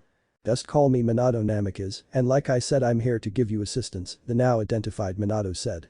Well, Minato, I can't stay and chat because the earth is in danger and you need to get down this road as fast as you can. Yeah, I know, Minato said while almost laughing at Goku's surprised face. Well, how can you help me then? Goku asked. Minato simply walked towards Goku and placed a hand on his shoulder. Let's just say, I can get you to the end of this road in a flash, Minato smiled, and before Goku could ask how he could do that, both vanished in a yellow flash. X. The golden aura shrouded Nappa's body as he eyed the very first fighter that he mentally considered a victim. Nappa's eyes finally rested on Tien before charging forward. Tien quickly got into his defensive stance as Nappa finally threw his first attack. Tien avoided the first punch before blocking another. When Tien blocked the punch, however, pain ripped and burned every nerve and cell in his hand. Tien couldn't hide his shock as he watched his hand turn a darkened brown and small sparks of lightning danced around it. Tien, watch out. Piccolo shouted while the Z-fighter looked up to see Nappa throw another vicious strike. Tien knew though he wouldn't be able to avoid the strike, so he decided to block it the very best way he could. But something very different happened when Nappa's hit connected. Tien's arm completely broke off in pain he had never imagined or experienced in his life tore through his body. Tien screamed in pain as blood shot from the stump where his arm once rested. Mr. Tien Chiaotzu cried in terror, watching his friend and mentor get decimated so easily. Vegeta, who was watching the fight, simply shook his head in a sick kind of amusement. They sure are fragile things, Vegeta said. Nappa suddenly went on the attack again, but this time Tien leaped high in the air. But before Tien could perform a counter-attack, Nappa appeared above Tien and did a backflip kick that sent the three-eyed warrior spiraling into the ground. Krillin gritted his teeth in hate as he watched Tien get picked apart piece by piece. The monk glanced out of the corner of his eye and seen the lifeless form of Yamcha still sprawled out on the ground. Without warning, Krillin started to run towards Tien. No, don't do it, Gohan shouted, but Krillin ignored the son of Goku's warning. Nappa watched Krillin's charge towards his Tien and sneered. Don't get involved, Nappa threw his hands up, index and middle finger shooting straight towards the sky. A powerful explosive wave shredded the land around them to bits and chunks of rubble and small patches of grass.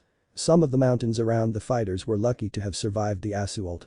Krillin had seen his life flash before his eyes and realized that the Saiyan had almost killed him. Krillin was shocked to see the size of the newly formed crater in the landscape. Krillin took slow breaths to calm himself down and keep him from having a heart attack. Meanwhile, Piccolo was trying to find the bottom of the crater, but as he stared into the abyss, he couldn't find it at all. I can't see the bottom, Piccolo said, shock completely evident in the Namekian's voice. Gohan then noticed someone from their group was missing. Hey, where's Chiaotzu? Gohan asked, and the others seemed to notice the pale-skinned friend of Tien's was missing as well. No, it can't be, Tien said, he didn't want to believe that Chiaotzu was dead. Ah, did I blow up your little friend? Don't worry, you'll be joining him soon enough, Nappa started to say before he felt something latch onto his back. Nappa tried to reach for the thing holding onto to him, but his arms wouldn't go that far. Goodbye, Mr. Tien, thanks for everything. Tien recognized Chiaotzu's voice, but before he could ask what he meant, another explosion erupted, but this time it was centered around Nappa. Tien's cries of sorrow echoed loudly, sadness and frustration were overlapping all the other emotions Tien felt at the moment. To think the squirt would sacrifice himself in order to take out the Saiyan, I must say I'm impressed, Piccolo chuckled while Gohan shedded silent tears for Chiaotzu. I wouldn't be too sure about that, Vegeta said, catching their attention immediately. Vegeta simply pointed up the cloud of smoke that had engulfed Nappa after the explosion. To the Z-fighters' horror, they could faintly see the outline of a figure floating in the cloud. And when a small gust of wind blew through and pushed the cloud away, it revealed Nappa, who was completely unharmed. The only thing different were the black stains on the Saiyan's armor. Well, since that's now over with, let's get back to our fight, Nappa grinned viciously. Silence drifted over the land as every one of the Z-fighters were shocked that not only did Chiaotzu's self-sacrifice fail to not only kill the Saiyan, but it seemed the attack hadn't even left a scratch on Nappa's face. The small fighter's ashes drifted from Nappa's Saiyan armor and off into the wind. Tien shed tears, and his teeth were gritted in frustration. He couldn't believe he let his longtime friend give up his life, and it was for nothing. Gyatso has already been brought back once with the Dragon Balls. Which means it won't work on him a second time. Tien shouted, slamming his fists on the ground in anger. He knew Gyatso was gone and it would be forever. Nappa descended from the sky and smirked viciously at the sorrow-filled warrior. "Don't worry about your little buddy, you'll be joining him very soon enough," Nappa said. Tien's anger spiked due to the Saiyan's mocking words. He grabbed a hand filled with gravel before crushing it in his palms. "You'll pay for this, I swear of it." Tien dashed from the ground towards Nappa, not caring anymore that his life was in danger. All he cared about at the moment was knocking the smug look from Nappa's face and avenging the life of Gyatso. Tien began to throw rapid combinations of punches and kicks towards Nappa, but it proved useless as his much bigger opponent kept blocking the attacks with ease. "What a monster," Piccolo whispered. The Namekian had never seen such a powerful opponent before. And if Nappa's partner was as strong or if stronger than him. Piccolo almost shook in an emotion he had never felt before, fright. Piccolo really hoped that Goku would arrive soon or it would be the end of the earth. "He can't even lay a finger on him," Gohan observed sadly. He desperately hoped that Tien would achieve some sort of vengeance against Nappa, but it seemed that Nappa wouldn't give him the chance. Tien threw another punch, but instead of blocking the strike, Nappa dodged it. The rock behind Nappa easily shattered as Tien hit it instead. As chunks of smaller rocks began falling towards the ground, Tien turned to face Nappa, but the Saiyan smashed his knee into the Z-fighter's gut. The three-eyed warrior had trouble breathing as he was sent flying in the air, and once gravity set in, Tien began to fall towards the ground. Despite the pain Tien felt, once he hit the ground, Tien immediately ran towards Nappa again and continued to assault the Saiyan with all that he had. But just like before, Nappa showed how easy it was to avoid or block Tien's attacks. Tien's not going to be able to hold out much longer. "I've got to help him." Krillin was about to run into the fight before Piccolo interrupted his brave but very foolish charge. "No, Krillin, we all strike together when he goes in for an attack, but not before that." Piccolo's gaze then shifted towards Gohan. "You understand that, Gohan?" Gohan looked towards his sensei and nodded. "That's some plan you three have there, let's hope it works for you," Vegeta called out, which shocked them. Piccolo turned towards the Saiyan prince whose arms were crossed, and by the way Vegeta was smirking, it told the Namekian how confident Vegeta was in himself.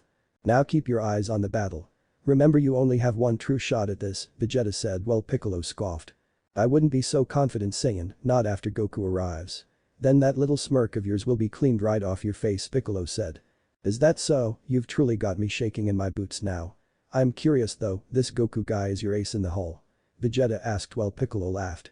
"Wouldn't you like to know?" Nappa smashed right into Tien and sent him crashing right into the mountain behind him.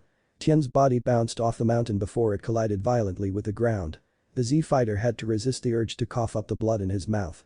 His body was practically shouting at him to stay down, his muscles ached, and his vision kept blurring. "No, I've got to continue fighting," Tien thought. Images of his best friend flashing through his mind gave Tien the strength to get to his feet. "You're starting to bore me now, it's time to die," Nappa said while ascending into the sky. Vegeta simply laughed at his partner's mocking. "Anyone except the Namekian can't choose to die now. I'll get to kill the green bean later," Nappa said, while Piccolo growled at the comment towards his skin color. Nappa didn't seem to notice Tien gathering a large amount of power into his palms. "I swear, Gyatso, that I will be seeing you again soon, but I must take this Saiyan down with me." Tien pumped more of his Kai into what he knew would be his final attack. He was putting all of his Kai into this technique which would drain his life force and kill him almost instantly. But Tien didn't care, as long as Nappa died along with him. He would happily sacrifice his life with this final move. Tien's right palm sparked with lightning and a small golden hue surrounded it. Tien pointed his hand towards the sky at the unsuspecting Saiyan. "Ah, you bastard. Tri-beam, ha." A massive blast exploded out of Tien's hand and towards Nappa. Nappa suddenly felt a massive increase in power and seen a golden light rising in the sky. Nappa barely had time to turn around before he was swallowed in the river of Kai energy. Tien didn't stop at all, he kept pushing more and more power into the blast. Within the beam, Nappa screamed in utter shock as he couldn't believe the pathetic earthling could hit him with such a powerful attack and he failed to notice it. Piccolo and even Vegeta were surprised by the massive wave of power that Tien had unleashed. Mountains were blown apart and any close-by wildlife were sadly vaporized. Tien finally felt all his power leave him and his attack ended. Tien struggled to even look up as he seen a golden cloud of smoke shrouding Nappa's hopefully dead form. But to everyone besides Vegeta's horror, when the smoke cleared, Nappa was in almost perfect condition. The only changes was most of the Saiyan's armor was missing and small cuts were opened up on Nappa. "Well, I must say I'm impressed," Nappa said. Tian's vision began to darken, but not before he caught a final glimpse of the monster before him. "No," Tian said before he collapsed onto the ground. He died only moments after. X. But Naruto. Naruto was close to the battle, he could feel it. Naruto had felt some impressive power spikes and even caught sight of some sort of golden light exploding into the sky. Then Naruto felt another Kai signature vanish. Dread filled the last shinobi system, he couldn't believe he let another person die. Damn it, that's it, no more playing around. I've practically let the Saiyans kill two of Gohen's friends. It's time for some revenge. Naruto's anger grew while summoning his Charka. Naruto mentally sent a thanks to Lee and Guy for teaching him this technique. Payment Kai. Naruto shouted while unlocking the first celestial gate. A new power flooded Naruto's system before he shot off even quicker than before towards the fight.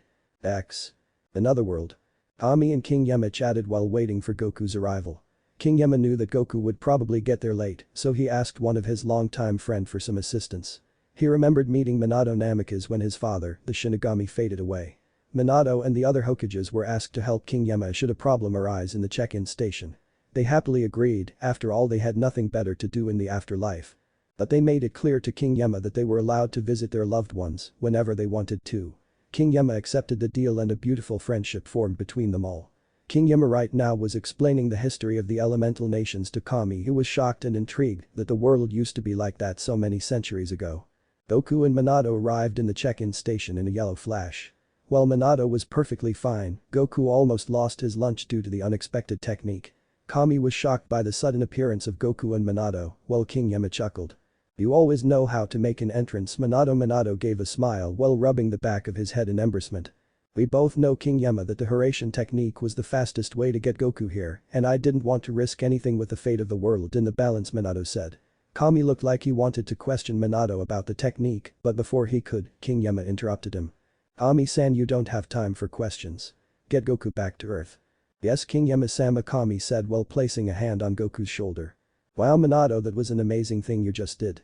I wish I could talk some more, but like you said, better not risk it with the fate of the world hanging in the balance." "Indeed, Goku, please save the Earth and say hello to my son for me," Minato smiled. "Wait, who's your son?" Goku asked. "You'll know when you meet him." Goku was about to say something else before he vanished along with Kami from the other world. "Goku and my son are going to make one devastating team, won't they?" Minato asked while King Yama chuckled. "I believe so, if your son is anything like you. Then I'm sure everything will turn out fine," King Yama said. Minato couldn't help but feel pride swell up from inside him when King Yama said that. But Minato knew his son had long ago surpassed him, so Naruto wasn't just like him. He was even better than him. Without another word, the fourth Hokage vanished from the check-in station. Minato planned to watch the fight with his beloved wife Kushina and cheer their son on all the way. X. Back on the battlefield. While Piccolo and the others silently mourned over the death of Tien. Only Vegeta and Gohan felt an increase in power towards the north of them. Gohan right away recognized the energy and knew without a doubt it was Naruto. He was coming to help them, just like he had promised. Gohan cried tears of happiness, his brother figure was on his way. Vegeta couldn't say he was as happy as Gohan was at the moment. Even the Saiyan Prince himself was a little disturbed by the massive Kai signature heading their way. Is that Kakarot's power? But how could such a low-class warrior possess such power? Vegeta knew that even he would have to be careful of this upcoming presence. But if this is Kakarot, then we should get the fight moving forward, Vegeta muttered before facing Nappa. I think it's time you start the killing now, Nappa. I'm sensing a huge power heading our way, and if it's Kakarot, I want him to see his friends and son dead upon his arrival. Nappa grinned, he always liked the way Vegeta thought, especially when it came to finally killing their opponents. No, that's not my daddy, Gohan suddenly shouted while everyone, including the remaining Z fighters, turned to see Gohan wearing the brightest smile they had seen in a while. Oh really, brat, then who is it? Vegeta asked, curious to why the child would be so happy if it wasn't his father. Because it's the guy who I look up to as a big brother. He taught me to fight before Mr. Piccolo did, and he along with my dad gave me a reason to believe you two bullies will be defeated today. His name is Naruto Uzumaki. Namikaze voice said before a figure appeared in a swirl of wind and leaves. Vegeta's head snapped towards the figure to see Naruto glaring heavily at him and his partner. Piccolo was shocked and inwardly happy he finally found the answer to who had trained Gohan before he had. But the Namekian wondered if this Naruto guy could really make a big difference in this fight. Big brother. Gohan shouted while running towards Naruto and embraced the blonde Jinchuriki in a hug. Naruto looked down towards Gohan and his eyes softened when he seen the joyful look Gohan was giving him. Naruto patted Gohan on the head. Hey Gohan, it's great to see you again. I'm sorry it took me so long to get here, but I had to pick up something along the way, Naruto said, and then to everyone besides Gohan's amazement. He unsealed his mother's sword in a poof of smoke. Dear Gohan, this was my mother's blade, she named the Crimson Death, and I'm passing it on to you. My little brother Gohan stared in complete awe as Naruto handed him a sword that was even bigger than the one he was currently carrying. Once this is all over, I'm going to give you more Kenjutsu lessons. But right now I have some Saiyan ass to kick. Naruto's happy expression shifted to a serious one. He watched as Nappa landed on the ground with a smug expression. Oh look, we have a real badass here, Vegeta, I'm so scared, Nappa mocked while Naruto began to walk forward. Laugh it up, big boy, enjoy it while you can. You two have fucked with the wrong planet and will pay for it with your lives, Naruto said while Vegeta and Nappa laughed. Vegeta, well impressed with Naruto's display in power, knew it wasn't a match for his. So the Saiyan Prince had nothing to worry about, but he didn't know how Nappa would handle this situation. What Vegeta didn't know though was Naruto was suppressing a great amount of his power. Before I forget, Gohan, your dad is on his way, Naruto called out, his attention never leaving the Saiyans. Gohan couldn't describe the happiness he was feeling. Not only was Naruto here, but his dad would be joining them shortly. Somewhere else. It was true, moments ago Son Goku had finally appeared on Earth and gave his thanks to Kami before leaving the lookout. Goku had enough power to possibly fly towards the battlefield, but he thought it would be better to save as much energy as possible. So currently, Goku was riding the Nimbus cloud with a new pouch of senzu beans on his belt. Goku felt the winds whip against his face as the father of Gohan traveled at high speeds through the air. I'm back, guys, so please hold on, Goku shouted. Back at the battlefield. So little man, you think you can fight the great Nappa and actually have a chance of winning? Nappa asked. I plan not only to fight you but to kill you, Naruto simply responded. Nappa was thrown into a fit of laughter at the very thought of a earthling, leaving even a scratch on his armor. Sure you will, kid, you know what? How about I give you the first punch, Nappa mocked while leaning his head forward to add further insult to his statement. Naruto gave off a smirk of his own before he casually made his towards Nappa. Meanwhile, Vegeta had his eyes narrowed. Nappa, you fool, can't you feel that his power easily surpasses yours? Oh well, Nappa will have to learn the hard way for underestimating his opponents, Vegeta thought as Naruto finally stood in front of Nappa. So you ready, Naruto asked. Yeah, go ahead, you won't even leave a mark. Now Nappa's arrogance was really starting to annoy Naruto. It reminded him of all the shinobi that looked down on him in his younger years as a genin. Everyone besides Vegeta watched with cautious glances as Naruto pulled his fist back. Finally, after what seemed like forever, Naruto finally punched Nappa in the face. What the others didn't know was he channeled a bit of chakra into his fist. He knew how tough a Saiyan's skin seemed to be after watching some of Goku's past battles. He sent a mental thanks once again, but this time it was to Tsunade for teaching him the secret to her super strength. To the Z Fighter's astonishment, Nappa not only left his feet but was sent flying back at speeds that were almost untraceable to them. Vegeta simply sidestepped and allowed his partner to continue sailing through the air before colliding with a mountain behind the Saiyan Prince, and it crumbled on top of Nappa. Naruto simply lowered his fist after a few moments, seeing Nappa wouldn't be getting up for a while. That was incredible, Krillin said. Wow, Naruto, you're amazing, Gohan cheered while Naruto smiled at his little brother. We've barely left a mark on Nappa and this guy takes him down in one blow, Unreal, Piccolo muttered before he heard Vegeta start to chuckle. Well, that was impressive, for an Earthling of course. Thanks, just to let you know that was under half my strength. So are you going to take your partner and leave? Naruto asked. Most certainly not, why would I leave? Just because you beat Nappa, don't get the idea you can beat me, Vegeta smirked while Naruto frowned. This guy reminded him of Sasuke before he got better, the arrogance and all. Vegeta's aura was laced with so much evil it would almost make Orochimaru shiver in fear. Okay, but before we fight, let's move to a different location. I would hate for anything bad to happen to my friends and little brother during our fight. And there's too many wildlife creatures around here as well. Naruto turned and looked past the Z fighters to see small little animals and dinosaurs watching them with curious faces. Naruto couldn't help but once again smile, it seemed even when things were looking bad for Earth. The innocence of not only life but the smaller creatures that inhabited it made everything much easier to deal with. It gave Naruto more of a reason to save the Earth. Fine by me, where we fight will be your resting place. Both warriors summoned their Kai and began to levitate in the air, their eyes never leaving the other. Lead the way, Vegeta said. Don't worry, I will, Naruto said before blasting off with Vegeta right behind him. Naruto, wait. Gohan shouted, but it was already too late as both were just specks disappearing beyond the horizon. Should we follow them? Krillin asked before Piccolo shook his head negatively. No, because we still have one problem to deal with, Piccolo said, and before the two could ask what the Namekian meant, another huge explosion erupted from in front of them. Chunks of rubble were sent flying everywhere, while the Z fighters had to shield themselves from the debris. "Where is that bastard?" a clearly enraged Nappa shouted. Everyone could see how pissed the Saiyan was, and it probably didn't help as a bruise formed on Nappa's cheek in the shape of a fist. Nappa was not only bruised on the outside, but internally as well. His pride had taken a huge fall when Naruto had knocked him out for those brief few minutes. "Don't worry about him because your fight is still with us," Piccolo said while sliding into his fighting stance that was mimicked by Gohan. Krillin took his own stance, but you could see the plain fear that was basically plastered on the monk's face. "Once I'm done with you three, then I will kill that blonde bastard slowly and painfully," Nappa said while Gohan growled in anger while pointing the katana, Crimson Death, at Nappa. "You're not going to lay a finger on my big brother or else." "Or else what, brat? I'll make you regret it," Gohan shouted, which got surprised looks from Piccolo and Krillin. They both knew Gohan was a sweet child, so it surprised them to see the son of Goku acting so violently. Inside Gohan, his Saiyan blood was beginning to awaken and starting to boil. It was the primal urges from the Saiyan genetics within him that made him so defensive over the way Nappa threatened Naruto. The urge to defend his family and all those precious to him. "Oh, you'll make me regret it, huh? Well, let's see you back up those words." Nappa rushed forward, ready to kill Gohan and Krillin. Even though Nappa was angered by what Gohan had said, he still remembered his orders from Vegeta to not kill the Namekian. Piccolo and Krillin vanished while Gohan took out his other sword and took the Kenjutsu stance Naruto had taught him, think Killer Bee's stance, except with less swords.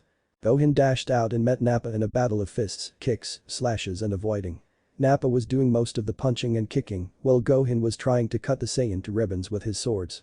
It was also thanks to Gohan's smaller size that he was able to avoid Nappa's strikes. But everyone could clearly see that Nappa, even though was having a hard time trying to hit the smaller Saiyan, was doing a lot better in their fight. Nappa had more battle experience than Gohan, and that experience was showing as he expertly dodged each one of Gohan's strikes with the swords. Nappa dodged another slash from Gohan and finally found an opening for attack. "Now you're mine," Nappa said, but failed to notice the slight shift in Gohan's posture. Nappa lashed out with his foot fully expecting to hit Gohan, but was surprised when his foot simply passed through the child's body, which began to fade into nothing. "What?" Nappa shouted in confusion before Krillin and Piccolo materialized before him and went on the assault. Nappa avoided everything the two threw at him, and no matter how much they tried, it seemed they couldn't land a single attack on Nappa. Suddenly Nappa smashed his knee into Krillin's gut, which doubled the monk over, before punching the smaller fighter into the ground. Krillin's body bounced off the ground while he let out a gasp of pain.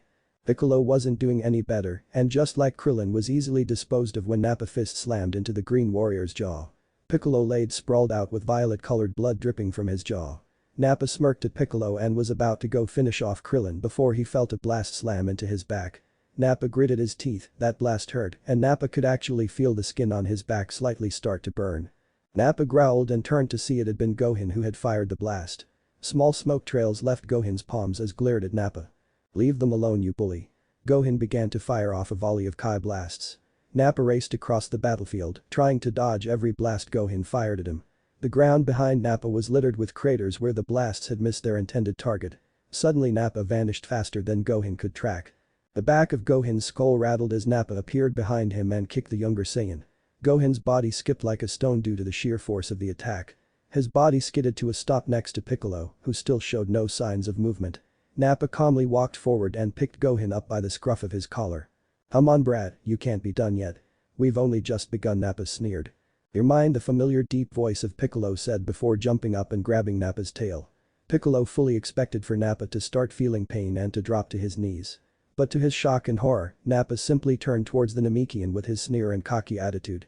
"Unlike that fool Raditz, I trained my tail so I no longer feel the effects when someone grabs it," Nappa said before he elbowed Piccolo, which instantly sent Piccolo meeting the dirt once again.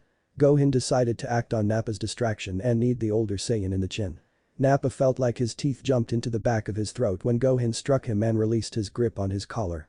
"Get out of the way, Gohan," Krillin said, and Gohan turned to see Krillin holding a golden swirling disc above his head. Gohan decided to heed Krillin's warning and did a couple of handsprings back to create distance between himself and Nappa. Destructo disc. Krillin threw the disc forward and hoped Nappa would be dumb enough not to dodge it. Nappa seen the disc flying towards him and usually would show his dominance and take the attack head on. But something in Nappa's head screamed danger as the Destructo disc got closer. Nappa chose to follow his instincts and tilted his head at the last moment and felt the disc grazed his cheek. The Destructo disc continued past Nappa before slicing the mountain behind him in half. Nappa felt something drip down his cheek and checked to see what it was. When he retracted his hand, Nappa was inwardly shocked by what he saw.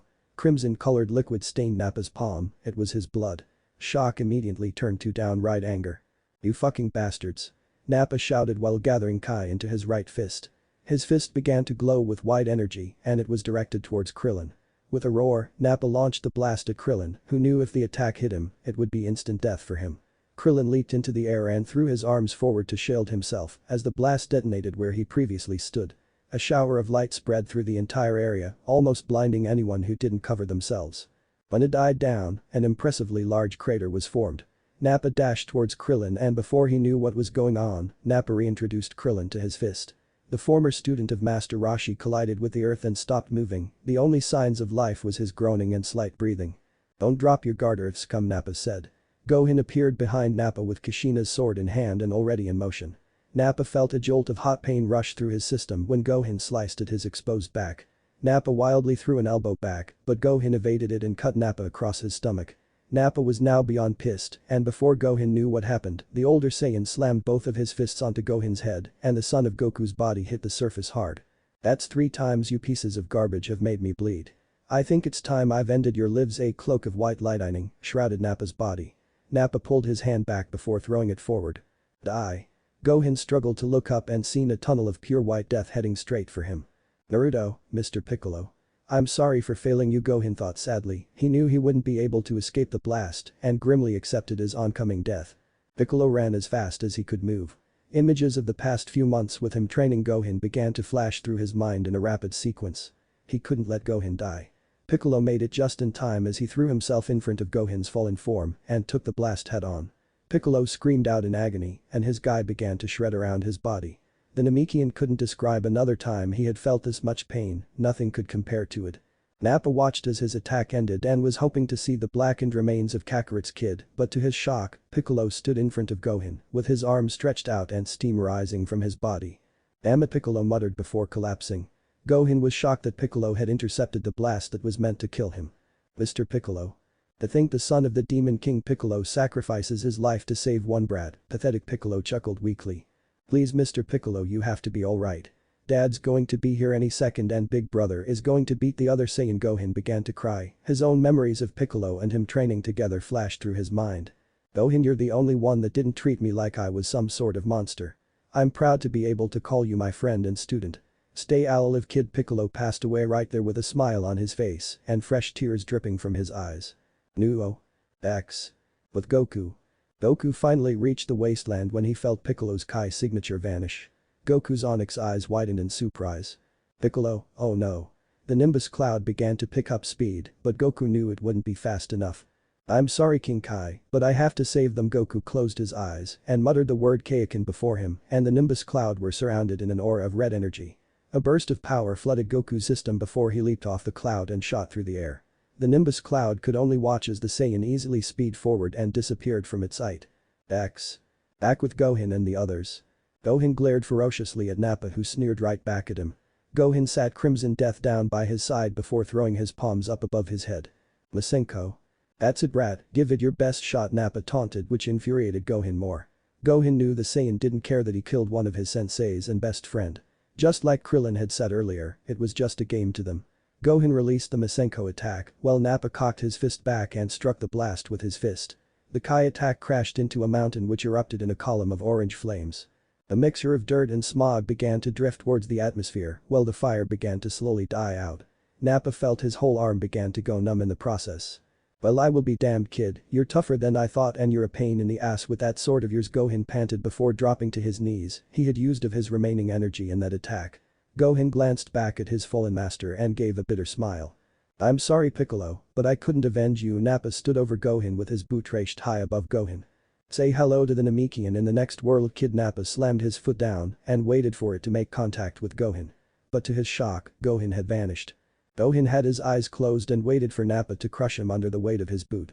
He had been so distracted that he didn't notice a figure pick him up and hold him protectively in his arms. "Don't worry, you're safe now, Gohan." Gohan knew that voice, but he thought he was dreaming. Gohan slowly reopened his eyes and came face to face with his father, Son Goku. "Dad, it's really you," Gohan whispered before Goku set him back down on his feet. "Yeah Gohan, it's me. I can't believe how strong you've gotten," Goku said, which got a bright smile from his son. Krillin would be dancing in joy if he could move at the moment. Goku had finally returned and he knew Nappa would finally get what was coming to him. Goku pulled out 2 senzu beans and gave one to Gohan. "Here you go Gohan, eat it and you'll be back to full strength." "Yeah sure thing dad." Gohan did as his dad told him and ate the bean. And in an instant, his strength returned to normal and his wounds healed. Goku gave his last bean to Krillin who accepted it gratefully. While Krillin began to talk about how they could finally defeat the Saiyans, Goku glanced around to see the diseased forms of Yamcha, Tien and Piccolo. Goku's anger suddenly spiked which caught the attention of his son and Krillin. "I will take care of this guy, you both just relax now," Goku said in a calm tone, but everyone could hear the anger laced beneath it. Before Krillin could protest, Goku was already walking towards Nappa who took his fighting stance. "Wait Goku." Gohan put a hand in front of Krillin to stop him. "Krillin wait, don't you sense dad's power?" "Yeah but can you ever remember a time when you seen Goku this mad before?" Krillin asked while Gohan shook his head negatively. "I have never seen dad this mad before but I can tell the real fight is about to begin," Gohan said. X. With Naruto and Vegeta. Both warriors stood on their own mountain, wild wind swept through the desert area and would have carried away any regular person. But it didn't even budge Naruto or Vegeta. Vegeta's arms were crossed and his arrogant smirk was still in place. Naruto had his eyes narrowed, he had felt Piccolo's and the other's Kai clash with Nappa's. Then suddenly he felt Piccolo's vanish from the face of the earth. Naruto cursed himself mentally for not doing a better job of killing Nappa when he had the chance.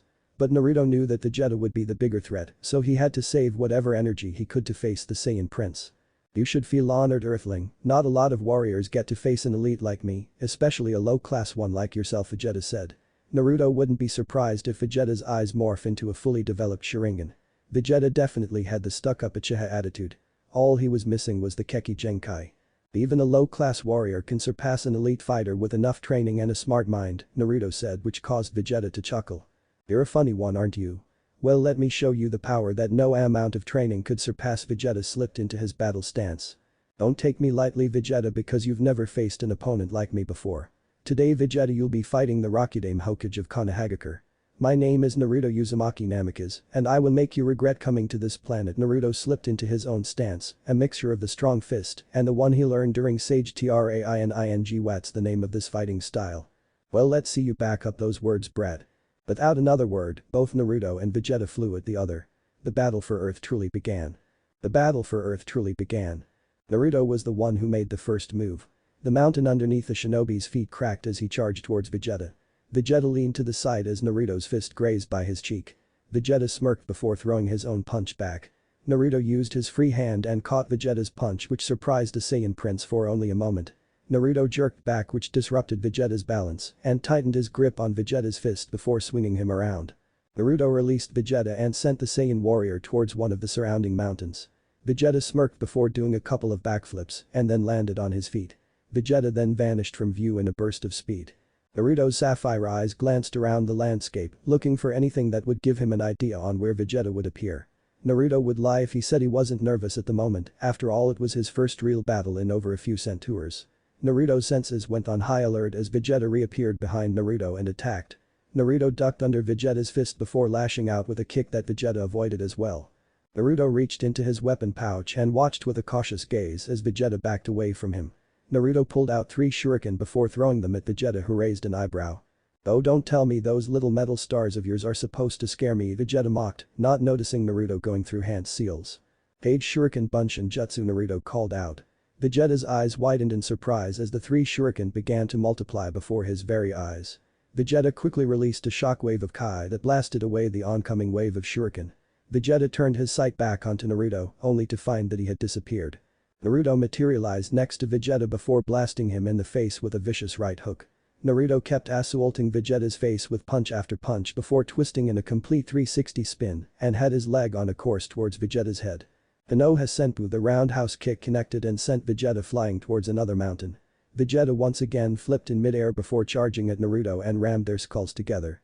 Naruto was so surprised by Vegeta's sudden counter-attack, he had no time to react as Vegeta slammed his elbow into Naruto's sternum which sent the blonde Jinchuriki descending towards the ground.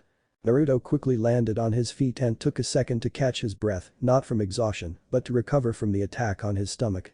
Naruto could see a slight trail of blood leaving the corner of Vegeta's mouth and smirked. You certainly are full of surprises, not only did you somehow multiply those stars of yours, but you hit pretty good too. For an Earthling, of course, Vegeta said. You're not too bad yourself, Naruto responded simply. He was not going to compliment Vegeta and give the Saiyan a reason for his ego to grow any bigger than it already was. But I hope you're not under the impression I'm using the extent of my abilities. Oh no, the games have just begun, Vegeta said before he vanished, and Naruto mimicked his movements. The two warriors became black specks that clashed with the other all around the mountainous landscape. The shockwaves from their thunderous clashes would make the mountains around them crumble and fill the ground with multiple craters. Their images would sometimes manifest in the air, showing brief glimpses of their high-speed battle. Naruto's image would be seen throwing a punch which Vegeta would catch, and then they would once again fade away. At other times it would be Vegeta's image showing trying to attack Naruto, but he would be dodging it before vanishing. Both warriors reappeared, Naruto's fist slammed into Vegeta's cheek, while the Saiyan prince had his knee planted firmly in Naruto's sternum. Naruto spun around and tried to deliver a skull-rattling roundhouse kick, but Vegeta managed to duck under the attack, grab the blonde Jinchurikis, and throw him towards a mountain. Naruto gracefully landed on his feet while Vegeta did the same on another mountain. "Are you ready to end this little warm-up of ours?" Vegeta asked. "Sure thing, ready whenever you are," Naruto replied while popping his knuckles and rolling his neck. "It's about time I show you, Naruto, why you are completely outmatched." Vegeta clenched his fists while gathering his power. Naruto took notice how the environment around them seemed to react to Vegeta's rising power. The sunny and cloudless day suddenly began to darken with gray-colored storm clouds. Pebbles and small chunks of the earth began to levitate off the ground as Vegeta drawled out more of his power. Vegeta seemed to glow with a dull yellow aura with white lightning dancing around him. "This Saiyan is a lot more powerful than I gave him credit for," Naruto muttered. "Indeed, but you still haven't even shown him the extent of your own abilities," Naruto Kurama commented, while Naruto smirked as a gust of wind lashed across his face and whipped his hair in all directions. With a loud roar, Vegeta finally finished powering up. The sky seemed to return to normal, the clouds began to dissolve in the atmosphere, and the sun shined brightly upon the landscape. "Naruto?" Naruto turned around to see Vegeta with his regular cocky smile still plastered on his face. "It's time for your demise." Without another word, Vegeta charged forward with more speed than he had previously. Once again Vegeta slammed his head into Naruto, or so he thought, as the blonde was surrounded by smoke and a small shower of pebbles fell from the cloud. "Kawarimi Jutsu successful," a voice said from behind Vegeta, who turned and was reintroduced to Naruto's fist. As the Saiyan went flying away, Naruto let out a small breath. "That could have hurt had I not used the Kawarimi. It's time for me to get serious as well." Naruto was about to channel his own power before Vegeta sent a fireball sailing towards Naruto. Is that a Kanten jutsu, or did he actually create a fireball using his Kai alone? Naruto thought while avoiding the fireball. Vegeta began shoot volleys of fireballs at Naruto, who flew low across the surface of the ground and heard the blasts detonate behind him. He could almost feel the heat from the fireballs while he expertly maneuvered around them. "You want to play with fire, Vegeta? Well, two can play this game." Naruto blasted towards the Saiyan while going through hand seals. "Kanten Goryuken no Jutsu." A stream of fire left Naruto's lips and took on the form of a dragon who roared and dashed towards Vegeta. Vegeta was shocked to see the technique but was able to avoid the fire dragon in time. As it passed, he could feel the heat almost melt the metal off his Saiyan armor. Naruto figured with that Kanten jutsu distracting Vegeta, he could finally power up. Naruto channeled his power, and a blue aura with a white outline shrouded his body. While Vegeta managed to dodge the flaming dragon, he felt a strong power slam into his senses and looked to see Naruto was powering up. "What is this? How could an Earthling contain this much power?" Vegeta shouted. The Saiyan was in complete shock. He couldn't believe an Earthling of all creatures not only held his own against him, but his power seemed to surpass his as well. Vegeta's shock turned into fury while his teeth gritted in frustration. He would not allow Naruto to beat him, even if it was the last thing he ever did. With a shout, Vegeta dashed towards Naruto. Naruto smirked while dodging Vegeta's fist before slamming his own into the prince's gut. Naruto assaulted Vegeta with multiple punches before he headbutted him and bashed Vegeta with one final kick that sent the Saiyan crashing through another unfortunate mountain. Naruto shook the numb feeling from his hand while waiting for Vegeta to recover from his attack. Punching the Saiyan's skin was almost like hitting a wall of bricks, but thanks to good old Kurama's healing, he didn't have to worry about any broken bones. Ah! The mountain exploded while Vegeta stood up, and anyone with eyes could tell he was pissed off. A small trail of blood left his lip while Vegeta's face was covered in a few cuts and smudges of dirt. Naruto quickly summoned a few clones and sent them towards Vegeta, who glared viciously. Vegeta ducked under a fist before punching the clone in the stomach and went to fight the other ones. While Vegeta was fighting his clones, he didn't notice Naruto hold up his hands in another seal. "Boom," Naruto muttered. He watched in amusement as the clones that Vegeta were fighting exploded and sent the Saiyan tumbling through the air and created a massive hole in the side of a cliff. Face it, Vegeta, this fight was over before it even began. Just give up. Naruto called out. Meanwhile, the blackened and bruised Vegeta got back to his feet with a death glare directed towards Naruto, and if looks could kill, well, Naruto would definitely be a pile of ashes on the ground. I'm a super elite, this shouldn't be happening to me. I will not be humiliated like this, especially not from this earth scum. He sealed his and this planet's fate, Vegeta said through gritted teeth. Naruto watched as Vegeta's expression seemed to shift from anger to pissed off, and now it seemed like he reached insanity. Naruto. Dodge this if you can, but know this. If you do, then this precious little planet of yours will be reduced to space dust. Vegeta yelled out while a violet aura shrouded his body and he took off too into the sky. What, you can't do that. Naruto screamed back, but it fell on deaf ears as Vegeta continued to gather energy within his palms. Damn it, kid, don't freeze up on me now. You have to do something, show this humanoid monkey what the Jinchuriki of the great Kurama can really do, the Nine Tails shouted within his mind, and despite the situation, Naruto couldn't help but sweat drop at the fox's comment. The blonde was mentally debating who had the larger ego, Kurama or Vegeta. I don't really have a signature Kai wave like Goku or Piccolo does, but this should do the trick, Naruto muttered while opening his right palm. A swirling handheld ball of energy with the force of a hurricane Aka the Rasengan formed in his hand. But this Rasengan was a pure snow white instead of its regular ocean blue. Naruto decided to add a little bit of his Futon chakra into this attack. Now came the hard part, the Futon Rasengan was a technique completely made up of chakra, which was more controlled and less destructive than its Kai counterpart. So Naruto right now was facing the task of mixing a chakra attack with a Kai blast. It didn't help that a crazed Saiyan was about to blow up the earth, and Naruto had never attempted to mix his Kai and chakra into one attack. Naruto could only guess how drained this could make him, but he had no other option. Small pebbles and rocks began to levitate off the ground as both Vegeta and Naruto's attacks seemed to be so powerful they had their own center of gravity. The sun's rays glinted off the harsh violet color of the Gallic gun, while it seemed to sparkle on Naruto's Futon Rasengan. A few feet away, a fat swordsman by the name of Yajirobe cowered in fear as he wished he had stayed home and consumed more ice cream before he died. Say goodbye, Naruto, Gallic gun fire. Vegeta thrusted his hands forward and a violet beam of death descended from the sky and was headed towards our favorite blonde Jinchuriki. Naruto knew he had to rely on his usual good luck for this one. Futon. Rasenhamagen. Naruto released the experimented technique and prayed to whatever divine being that watched over him to let it work. The Futon Rasenhamagen looked like a complete combination of the Rasengan and the Kamehameha. Both blasts connected and shook the world around them. The Gallic gun and Rasenhamagen filled the sky with a multitude of colors from purple, blue and a pearl white. Vegeta screamed in complete surprise as he tried to push more power into his technique, but Naruto's blast didn't seem to budge. No way, it's impossible, his beam is as strong as my Gallic gun. Vegeta shouted. On the other side of the beam, Naruto was gritting his teeth in complete concentration. He was focusing on keeping the beam stabilized, which was not an easy task to accomplish. He was using his body's two sources of energy, and since both chakra and Kai were completely different from the other, it was difficult to keep them merged while trying to push back Vegeta's Gallic gun. I don't know how long I can keep this technique up, so I've got only one shot at this. Came in Kai. Naruto shouted while his body filled with a new energy. The ground underneath Naruto buckled and snapped due to the massive release of pressure.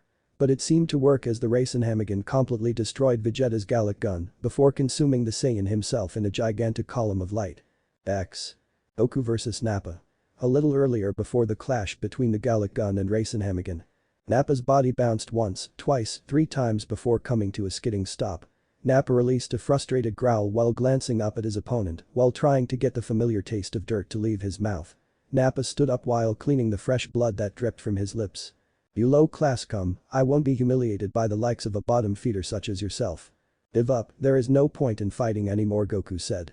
Nappa's veins bulged in anger at the statement, he wouldn't let some low-class trash insult him like that. I am a member of an elite warrior race, you are nothing compared to me, Nappa charged blinded by his own rage. Nappa released multiple combinations of punches and kicks, but Goku easily maneuvered around the attacks. Goku finally had enough, after ducking under another punch, he slammed his fist into Nappa's sternum, which caused the bigger warrior to fall to his knees.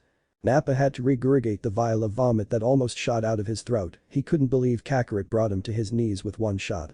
Nappa quickly rocketed off into the sky and tried to create some distance between himself and Goku.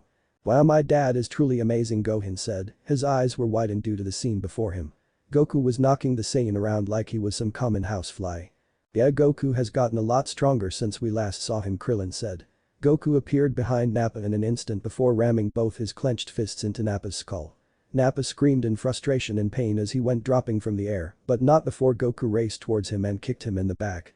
Nappa's body crashed through a boulder, shattering the top half of the rock and created a small cloud of dirt and rubble. That was for my friends. Goku's tone was far from friendly when he said this. While Gohan and Krillin cheered in victory, Goku's onyx eyes never left the rock Nappa had crashed into. Within moments, the pile of rubble that laid on top of Nappa exploded. I hate you. Nappa shouted while chucking a rock as hard as he could towards Goku.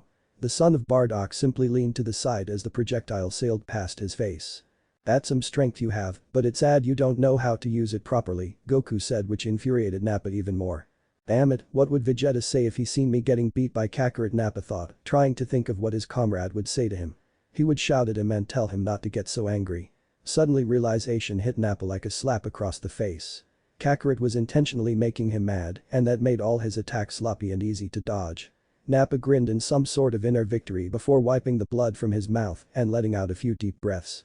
You're a tricky one, Kakarot, getting me all worked up like that. From here on out now I'm a machine. Nappa's rage had finally subsided, now with a clear head Nappa was ready to continue the battle. That's what I'm talking about, now show me what you got. Goku smiled while tensing his muscles, getting prepared for whatever attack Nappa might use next. You sure like to talk tough, don't you? Nappa muttered before gathering the rest of his power. As the Saiyan's power increased, a cloak of yellowish-white lightning surrounded the muscular form of Nappa. With a deadly grin, Nappa simply lifted two fingers and a column of energy detonated right in front of everyone. Goku though had seen the attack coming, so he shot out of the giant smoke cloud Nappa's technique created. Nappa's eyes locked onto Goku in an instant. I can see you. Nappa shouted before shooting off to pursue his target. And thus a battle between the two warriors had begun in the air, with Goku and Nappa clashing against the other. Nappa could be seen throwing punches a lot faster than before while Goku would easily weave his way around them. Goku would retaliate, but noticed Nappa was able to block his own attacks since his mind wasn't clouded by rage anymore. Both finally separated, but Goku had a wide grin on his face. Wow, this is much more like it, Goku said while Nappa chuckled. I'm about to cram those words right back down your throat. Nappa opened his mouth. Goku felt the gathering of energy from within Nappa's neck and knew he needed to act quickly. Without warning, a bright blast escaped from Nappa's mouth and sailed towards Goku, who at the last moment was able to fire off a Kamehameha wave. Both blasts struggled against the other and shined as bright as any star in a clear night sky. The two Kai blasts exploded and a few waves of smoke covered the battlefield. Gohan and Krillin shielded themselves from the debris the two attacks summoned up. Nappa panted heavily, his energy drained, and waited with anticipation to see the blackened remains of Kakarot falling to his death. But when the smoke cleared, Nappa was shocked beyond belief at the sight before him. Kakarot had his arms crossed and by the looks of it, there wasn't a single scratch on his body. That was my best attack, Nappa stuttered out. If I had taken that blast head on I would have been in some serious trouble, Goku muttered. Nappa was inwardly troubled, he had unleashed his best techniques, but Kakarot had brushed them off like they were nothing. Nappa also wondered what was taking Vegeta so long, surely dealing with that blonde bastard couldn't be taking this long. What am I going to do? Nappa asked himself before his gaze lingered to Krillin and Kakarot's son. The Saiyan elite smirked viciously. Goku was instantly on guard at seeing the evil facial expressions Nappa was making. It's become real clear to me, Kakarot, that I can't beat you. So does that mean you'll give up now? Goku asked, which sent Nappa into a fit of laughter. You're a real clown, aren't you, Kakarot? No, if I can't beat you then I will do the next best thing. Nappa's head quickly snapped towards Krillin's and Gohan's direction. Kill everyone that you love. Nappa screamed before flying towards the two as fast as he could. Goku was surprised and quickly went on pursuit of his foe. As the wind whipped against Goku's face, he noticed the gap between him and Nappa. He knew he wouldn't make it in time to save his son or friend. Meanwhile, Nappa was gathering his remaining energy for one final attack. This next one would deplete his Kai, but it would be a great way to die while seeing the anguish on Kakarot's face as he gazed on the ashes of his loved ones. Heikin. Goku's body was shrouded by an aura of red energy before he shot off towards Nappa with even greater speed. He closed the distance between them in seconds and smashed his fist into his exposed back. Nappa screamed in pain, he lost complete focus on his technique and he couldn't stop his fast free falling towards the ground. Goku instantly appeared under Nappa's gigantic form and thrusted his palm up, which connected with the base of Nappa's spine. Nappa's screams died in his throat, the pain was now unbearable and he couldn't move a muscle in his body. With a grunt, Goku threw Nappa's body onto the ground and it responded with small violent twitches. He won't be able to fight anymore, Goku commented with a smile before looking to see Gohan and Krillin land next to him. So dad, what should we do with him now, Gohan asked. He can't fight anymore, so we will leave him here until his partner collects him and takes him away from Earth, Goku says. I don't think that's a good idea, Goku, Krillin said, which earned a confused look from his longtime friend. Why do you say that? Think about it, Goku, if we leave him here it's possible that he could recover enough to start harming innocents while we're gone. Plus with the way you hit his back with that last hit, I think he's been paralyzed from the waist down, Krillin explained before all three heard a weak chuckle coming from below. The three Z fighters gazed to see Nappa glaring at them weakly. That bold bastard is right, even now I can't feel my legs. Damn you, Kakarot, if I could move I would crush the monk's head into paste before moving on to your son, Nappa gave off a weak chuckle. You're no threat to us now, big guy. We're going to go get your partner and then you two will leave this planet alone, Goku said, ignoring the small growl Nappa gave off. The three began to walk away from the fallen form of Nappa, which infuriated the defeated Saiyan even more. Damn you to hell, you low-class trash. I won't let you get the last laugh, Nappa weakly raised his palm and aimed it towards Krillin's form. A small spark of Kai flared into Nappa's palm before it shaped into a ball. Nappa knew this last attack would kill the monk. As Nappa's vision began to blur, he only wished he could see Kakarot's face as he watched his loved one die. Squelch. The vial of blood escaped Nappa's mouth while a white-hot pain burned every nerve in his body. Nappa could only see the hilt of Kakarot's brat sword as the weapon was buried within his stomach. Gohan had been the only one to sense Nappa's last bit of growing power and only reacted on instinct. He had quickly spun around and threw Crimson Death as hard as he could, which had successfully pierced Nappa's stomach. Goku and Krillin turned and a look of horror flashed across their faces at the sight before them. Gohan's hand was outstretched and shaking, while the fallen form of Nappa not only had a blade in his gut but had coughed up a good amount of blood and he seemed to be shaking. When the two appeared by Nappa's side, the Saiyan's movement stopped and both noticed the glazed look of death in his eyes. Son Gohan had taken his first life that day. Gohan, what did you do that for? Goku demanded with a frown on his face. His features morphed instantly from anger to regret when Gohan began to cry. His son fell on his backside and he shook with sorrow. I didn't mean to, but I could feel that he was about to attack and I reacted on instinct, I swear, Gohan wailed out while Krillin inspected Nappa's body before he sighed. He's right, Goku, Nappa by the looks of it was going to try and fire off one last blast which was aimed towards me. Knowing the Saiyan, it would have probably been a kill shot too. Your son actually just saved my life, but at the price of taking his first one, Krillin said while hearing Gohan puke out his breakfast. Goku patted his son on the back as he continued to release the contents of his stomach. When Gohan finished up, he looked at his father with red puffy eyes. You're not mad at me, are you, Dad? Gohan asked, his voice was barely above a whisper. He didn't want his father to be angry with him for taking the life of the Saiyan. No, Gohan, I'm not mad at you. Well, I don't like that you killed the Saiyan over there, it saved Krillin's life, so I guess there's no reason for me to be upset, is there? Goku finished with a smile, while Gohan nodded before accepting the help his father offered him, which pulled him to his feet.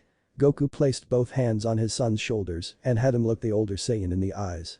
As long as you don't enjoy taking lives, son, especially the ones of the innocent, then I will never be upset with you, Gohan nodded with a sniffle before going over and getting his sword back. The son of Goku flinched slightly as he pulled out the sword, he could feel the blade cut against the inner flesh of the corpse. The blade of Crimson Death was stained with blood and Gohan was all too eager to clean it in the grass. While Gohan cleaned his sword, Goku looked towards his longtime friend. Krillin, I want you to take Gohan home now, I can feel two massive powers clashing not too far away from here and I will be heading over there. I don't want you or Gohan to be caught in the middle of it. Okay, Goku said with a stern voice which surprised Krillin at first. Sure thing, Goku. Thanks, Krillin, and keep Gohan safe. Goku had no doubt his son could defend himself now, but with him taking his first life today, he will probably still be shaken up. Goku could still remember when he took his first life, the true Demon King Piccolo. Goku knew the Piccolo that had mentored his son wasn't the same Piccolo that he defeated, because if he was, he wouldn't have taken the time to train Gohan for the Saiyans. Without another word, Goku flew off towards the battle that was taking place between the Saiyan Prince Vegeta and everyone's favorite Orange Hokage Naruto Uzumaki. X. With our favorite Saiyan Prince. Vegeta felt the Rasengan push him closer towards the atmosphere, and the Saiyan knew that if it pushed him into outer space, then he was screwed. He couldn't breathe in space like that bastard Frieza could. With a major grunt of effort, he pushed himself off the blast. Vegeta watched as the blast disappeared into the cold deep depths of space before his body shook in anger, frustration and pain. The anger and frustration from being defeated by that blonde bastard Naruto and the pain from the Rasengan. Vegeta could have sworn small blades of wind were digging into his back when he was writing that fucking technique. How could that fucking low-class piece of garbage's power be higher than my own? It's just not possible. Vegeta screamed. After a moment of venting his anger he finally calmed down. Vegeta began to analyze his situation, he obviously couldn't defeat Naruto, and he absolutely refused to run away, that was the coward's way out. Then he briefly felt Nappa's snuff out of existence which caused the Saiyan to release a small sigh while muttering about idiot partners. With Nappa out of the way Kakarot will be on his way here and even I can't take on both at once in my current state. What to do? Vegeta tapped his chin and thought before a devious idea came to mind. I use this technique to crush armies and now I'm going to be forced to use it to crush two simple bugs. Oh well, Vegeta had come up with the idea to use his Azaru form to finally finish off the blonde pest and Kakarot. Now all he needed to do was find the source of his transformation, the moon. X. Naruto was still panting, even though it had been around 5 to 10 minutes since he had blasted Vegeta into the atmosphere. The Rasenhamagen surely drained him a lot more than he thought, but then again it was still an untested technique which required the use of both chakra and Kai. Naruto knew the Saiyan was still alive up there, otherwise he would have felt his opponent's power deplete. Naruto also had recently felt the vanish of Nappa's life force as well. It seems Kakarot defeated the muscle-inflated buffin, Naruto commented, which earned a snort from Kurama. I wouldn't worry about that trash brat, I would worry more about the crazed space monkey that wants to end your existence and blow this planet to dust, the fox said. But what could he possibly be doing? He should know by now he can't beat me in a straight-up fight. What do you think, Fox? How the hell should I know? The only advice I can give you right now is to be prepared for anything. Thanks for being such a big help, Kurama, Naruto muttered sarcastically before cutting off the connection with the fox. Naruto watched as Vegeta stormed down from the sky above with a look of pure hatred on his face. You bastard, what have you done with the moon? It's gone. Vegeta screamed, which earned a look of confusion from his blonde foe. The moon, why would you be worried about that? Naruto wondered why the Saiyan was so worried about the moon of all things. It was then when Naruto's eyes gazed to the brown furry thing wrapped around Vegeta's waist, it was a tail. Naruto now understood what he wanted to do, transform into that giant ape-like creature. You must have prepared for this and gotten rid of the moon in advance. Vegeta's features morphed from rage to his useful cocky smirk. But there is more than one way to transform. Vegeta raised his palm and a bright white ball of energy appeared. We Saiyans long ago found out we were at the mercy of the moon, so we came up with a way to help us transform, should the need arise. We've created our own moonlight, Vegeta said before throwing the ball of light up into the atmosphere. Naruto, destroy that ball of light now. Naruto didn't need to be told twice. Vegeta seemed to know what Naruto had planned and shot off an extra blast which caused the mountain underneath to crumble and throw Naruto off balance for a moment. That moment was all Vegeta needed. Say goodbye, Naruto. When the ball stopped in the sky, Vegeta clenched his fist and the ball expanded, all the while laughing. Then the transformation began as Vegeta's onyx eyes vanished to show complete white. His teeth sharpened to a point and he seemed to be getting bigger. This is so not good, Naruto muttered. X. With Goku. Goku was flying across the sky as fast as he could, the world a blur around him at the speeds he was moving at. Goku could see a white sphere rise into the sky before expanding. Then a monstrous Kai flooded his senses. What is going on over there? Whatever it is, I can tell it's probably something bad, Goku said. Goku knew that the other Saiyan's power took a large leap and it seemed to be connected with that white ball. Goku could only hope Naruto would survive long enough for him to arrive on time. He really wanted to meet the blonde and thank him for training his son and maybe later have a spar with him. Be safe, Naruto, I will be there as soon as I can. Vegeta's Azaru transformation had been completed. Vegeta's new form now stood tall, maybe even as tall as a Biju if Naruto was one to guess. Vegeta's crimson eyes locked with the smaller form of his opponent and grinned, which revealed sharp canines as big and wide as a city bus. So Naruto, what will you do now that you're staring death right in the face? Vegeta mocked. Naruto simply summoned up a Kage Bunshin in response. I want you to go and gather as much nature chakra as you can hold, I will release you when the time's right. The clone simply nodded and left in a swirl of wind.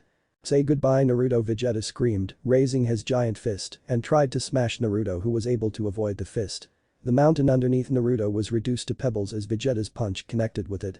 Vegeta once again attempted to punch Naruto, but thanks to his smaller size, he was able to maneuver around hit. The blonde though was surprised how fast Vegeta could move though. A huge shadow appeared above Naruto, who looked to see Vegeta's foot was about to squash him. Naruto shot off into the air at the last minute and flew off to create distance, but Vegeta easily walked on after him. Not so easy, is it, Naruto?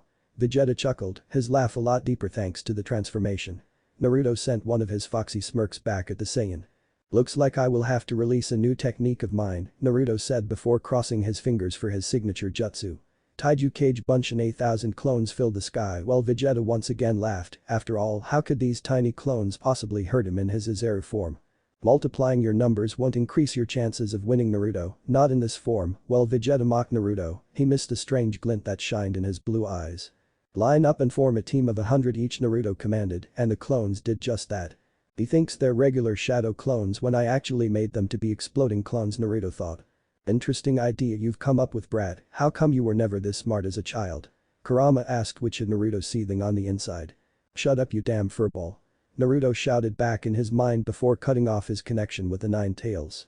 Prepare for an original technique made by the most unpredictable shinobi from Kamikaze Attack. With that, Naruto sent a wave of clones towards Vegeta, who simply stood there. Be your worst, brat. Vegeta thrusted his fist forward at the first team of clones.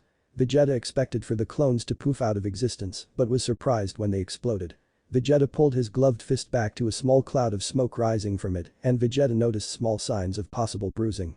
Looks like you didn't learn your lesson earlier when I used my exploding cage buncheons on you. Your pride will be your downfall, you damn ape, Naruto shouted before turning back to the remaining shadow clones. Now go. The remaining clones descended upon the form of Vegeta, who raised his massive arms to guard himself. Each team of clones began to connect with a part of Vegeta's body, and the Saiyan grunted in anger and slight pain as the horde of clone covered his body in a sea of small explosions. Finally, Vegeta had enough and gathered Kai within his throat and released a gigantic Kai blast that consumed the remaining clones and headed towards Naruto, whose eyes widened in surprise. Naruto leaped out of the way and was slightly amazed at how much destruction the attack had caused. Vegeta's Kai blast had carved a massive path within the earth, and he could see it explode somewhere off in the distance. Turning back to his opponent, Naruto felt his entire body erupt in pain as Vegeta's fist finally connected with him. The blonde Jinchuriki went sailing through the air, and every mountain that had been in his way met an unfortunate end. When Naruto finally crashed into the ground, he released a small groan and sat up. So what's with you and that damn Saiyan destroying so many mountains today? What did they ever do to the both of you? Kurama joked, which caused an irritated sigh to leave Naruto's lips. This isn't a time for jokes, Kurama. Naruto watched as Vegeta approached casually. I will admit that you caught me off with that little stunt you pulled, but it won't happen again, Vegeta roared, then threw a fist which Naruto dodged but didn't see Vegeta's tail until it smacked him and sent him skipping across the ground. Naruto flipped back to his feet and cleaned the small river of blood that leaked from his mouth. Vegeta roared loudly before leaping towards Naruto with his massive foot extended. Naruto quickly threw up his guard and took the full force of the attack. The blonde smashed into the ground and grunted in pain. My clone is almost finished gathering chakra, but that damn Vegeta won't let up on his attacks.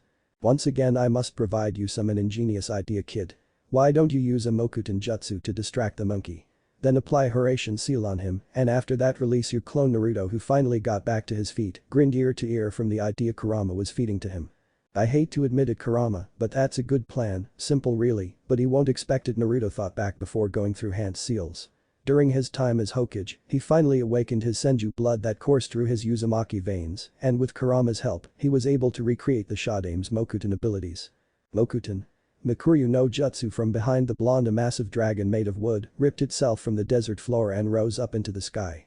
The wooden dragon's face was twisted into a bloodthirsty grin mixed with a sneer as it roared and charged the stunned Vegeta. The dragon slammed into Vegeta and began to wrap around his body.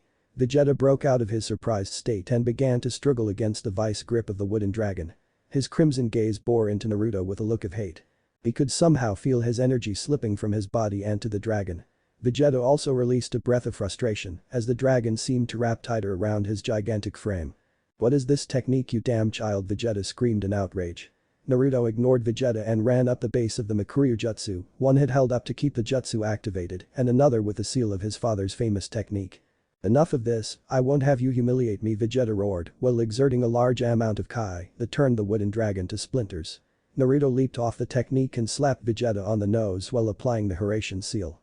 Naruto suddenly felt pain course through every nerve in his body as Vegeta clamped his hands around Naruto's much smaller form. Naruto's sapphire eyes met cruel crimson, who now was mocking the blonde Satuatuyan. You thought that little wooden dragon would squeeze the life out of me? So I guess it's time for me to repay the favor. With that said, Vegeta applied as much pressure as he could on Naruto.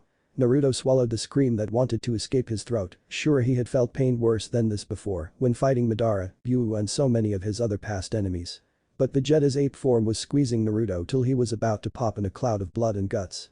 "It's all over for you," Vegeta taunted, missing the smirk that grew on his opponent's face. Naruto's clone finally gathered enough nature chakra for him to stay in Sage mode for a while. He released the clone and felt the new energy swell up from inside him. Vegeta watched confused as Naruto's face seemed to change before him. "This fight is long from over," Naruto said, his Sage mode now activated, and it showed now that his eyes looked like an amphibian's. Naruto gripped two of Vegeta's gloved fingers and began to push back. Vegeta's confusion turned to shock as Naruto was forcing his grip apart. Vegeta tried to apply more strength, but thanks to the greatly increased strength granted from Sage mode, he finally broke Vegeta's crushing vice grip on him and used the Hiraishin to appear above his nose. Vegeta watched as the blonde disappeared only to reappear inches above his nose, with his hands curled into fists. Naruto brought down his fists in a double axe handle, which actually made Vegeta's giant furry head snap down. Naruto leaped back before flying fast and bashed Vegeta across the cheek, which made the giant stumble back. "Damn you," Vegeta roared while lashing out with his tail hoping to hit his blonde opponent. Naruto smirked, thanks to Sage mode he could sense oncoming danger a lot better than he could in his base form. Naruto simply weaved to the side before grabbing onto the furry appendage. "Ah!" Naruto shouted while using his enhanced strength to lift Vegeta off his feet and slam him hard on the ground. The ground beneath Vegeta completely cracked due to his massive weight. Naruto shot off into the air while red energy with a black outline swirled in his right hand. Vegeta looked up to see a dark figure standing in front of the sun's light so bright it shadowed any features that Vegeta tried to make out. But the Saiyan knew in his gut that it was his bastard of an opponent. "Take this, Fox Fang attack," picture Broly's eraser cannon, but red and with a black outline. Naruto threw one of his newest Kai techniques. The whole desert area shined with a bright red hue as the attack descended upon the fallen Saiyan, who barely had time to throw up a small defensive guard. The Fox Fang attack hit its mark and a small explosion destroyed the remaining battlefield. Luckily for one fat swordsman, he was able to duck and cover at the last minute. Naruto panted slightly as he could feel Sage mode beginning to leave him. Naruto knew the Saiyan wasn't dead as he could still feel his life force. As the dust began to fade with the wind, it showed the large form of Vegeta who he could hear let out heavy breaths of exhaustion. It seemed Vegeta's Zero form could take a lot more punishment than his human body could. If Naruto had used that attack at the start of their fight, Vegeta would have been unconscious. Vegeta had to resist the urge to groan as he slowly sat up. The Saiyan's armor was completely trashed, it was either broken off or cracked in many places. Vegeta coughed and a small pond of blood escaped his throat and coated the ground. "You need to rip that tail of his off, Naruto, and with that he will be even more weaker than he is now. From what I can tell, that little technique of yours damaged him a lot more than it shows," Kurama said. "Yeah, I'm getting a lot more worn out than I should. It seems even those few months of training haven't gotten me fully back to my prime, so to speak," Naruto thought back before biting his thumb with his sharp canines, drawing blood. Naruto swiped the bloody appendage across a seal on his arm and the Raijin appeared in his palms. Naruto channeled some chakra into the blade and it crackled to life with golden electricity. Vegeta was beyond pissed off, even in his Zero form he was getting tossed around by this earthling with techniques Vegeta had never seen before. It was infuriating and he wouldn't stand for it any longer. "This planet will die one way or another, Naruto, I swear it," Vegeta said while putting his palms in the position that Naruto recognized from earlier, the Gallic gun technique. But before Naruto could even stop Vegeta from gathering energy, a crystal blue light spread across the battlefield. "Kamehameha." The newly arrived Son Goku shouted while firing off the Kai technique. The technique of Master Roshi slammed violently against Vegeta's cheek, shattering his focus and now clutching his face in pain. "Now's your chance, Naruto," Kurama shouted, and Naruto didn't need to be told twice before phasing out as fast as he could. Naruto materialized behind Vegeta with the sword of the Nidaime Hokage raised high before bringing it down with a slashing motion. The electrified sword easily cut through Vegeta's tail while sending bolts of electricity coursing through Vegeta. The tail dropped to the ground and began twitching before coming to a stop. The Saiyan prince had never felt so much pain in his life as every nerve in his body was on fire and continued their screaming. Vegeta realized with true horror that he began to shrink and his power was dropping like a stone. Naruto appeared next to Goku while cleaning the sweat from his forehead. The blonde had about a minute or so left until his Sage mode ended. "Thanks, Goku, with your little distraction I was able to cut off his tail and reduce him back down to our size." "No problem. I'm guessing you're Minato's son, am I right?" Goku asked, which got a raised eyebrow from Naruto. "How do you know my dad?" "I was on my way back here from Otherworld when he offered to transport me to the check-in station. He used some flashy technique that made my stomach do flips on the inside," Goku said while holding his stomach, still feeling the phantom pain of when Minato used the Hiraishin. "Ah, he used the Hiraishin on you," Naruto said before his voice lowered to a whisper. "Good old dad, always looking out for me even in death." "Ah." The all too familiar shout of an enraged Saiyan prince echoed through the mountains. Vegeta was beaten, battered, and his pride was severely bruised. I refuse to accept this defeat at the hands of such lowly pathetic warriors like you two. Vegeta roared, already speeding towards Goku and Naruto, his head clouded with anger. Let's show this guy why he should have never came and threatened Earth, Naruto said. Goku looked towards his son second sensei and nodded. Yeah. Kaioken times 2. A red aura shrouded Goku's body before he met Vegeta in the middle of his charge. Goku at first was debating if he should use the Kaioken or not, but he then recalled how Vegeta was a lot stronger than his muscle-headed partner Nappa. So Goku decided not to take any chances and kick it up to level 2. Fists and kicks clashed with each other in the sky as both the Saiyan warriors fought in the sky. Their attacks released constant shockwaves that abused the already beaten battlefield. Red and purple blurs danced throughout the mountains. Vegeta smashed Kakarot's face with a vicious right hook which was returned with Goku ramming his elbow against the bridge of Vegeta's nose. Vegeta was about to attack back, but Goku was already on the move as he used the increased speed the Kaioken granted him to shoot off behind the Saiyan prince. Vegeta spun around while throwing a Kai blast towards Goku who narrowly avoided it. Goku raced back towards Vegeta and smashed his foot against Vegeta's face. Vegeta moaned, his body filled to the brim with pain and he was about to flip in the air before he felt 2 feet smash against his back. Naruto smirked as the arrogant Saiyan was finally getting a taste of his own medicine. Naruto summoned the 5 clones who went on the attack. The 2 clones kicked Vegeta up farther into the sky. 2 more clones kept up the assault. Vegeta refused to scream in pain as he kept taking the pummeling from the clones.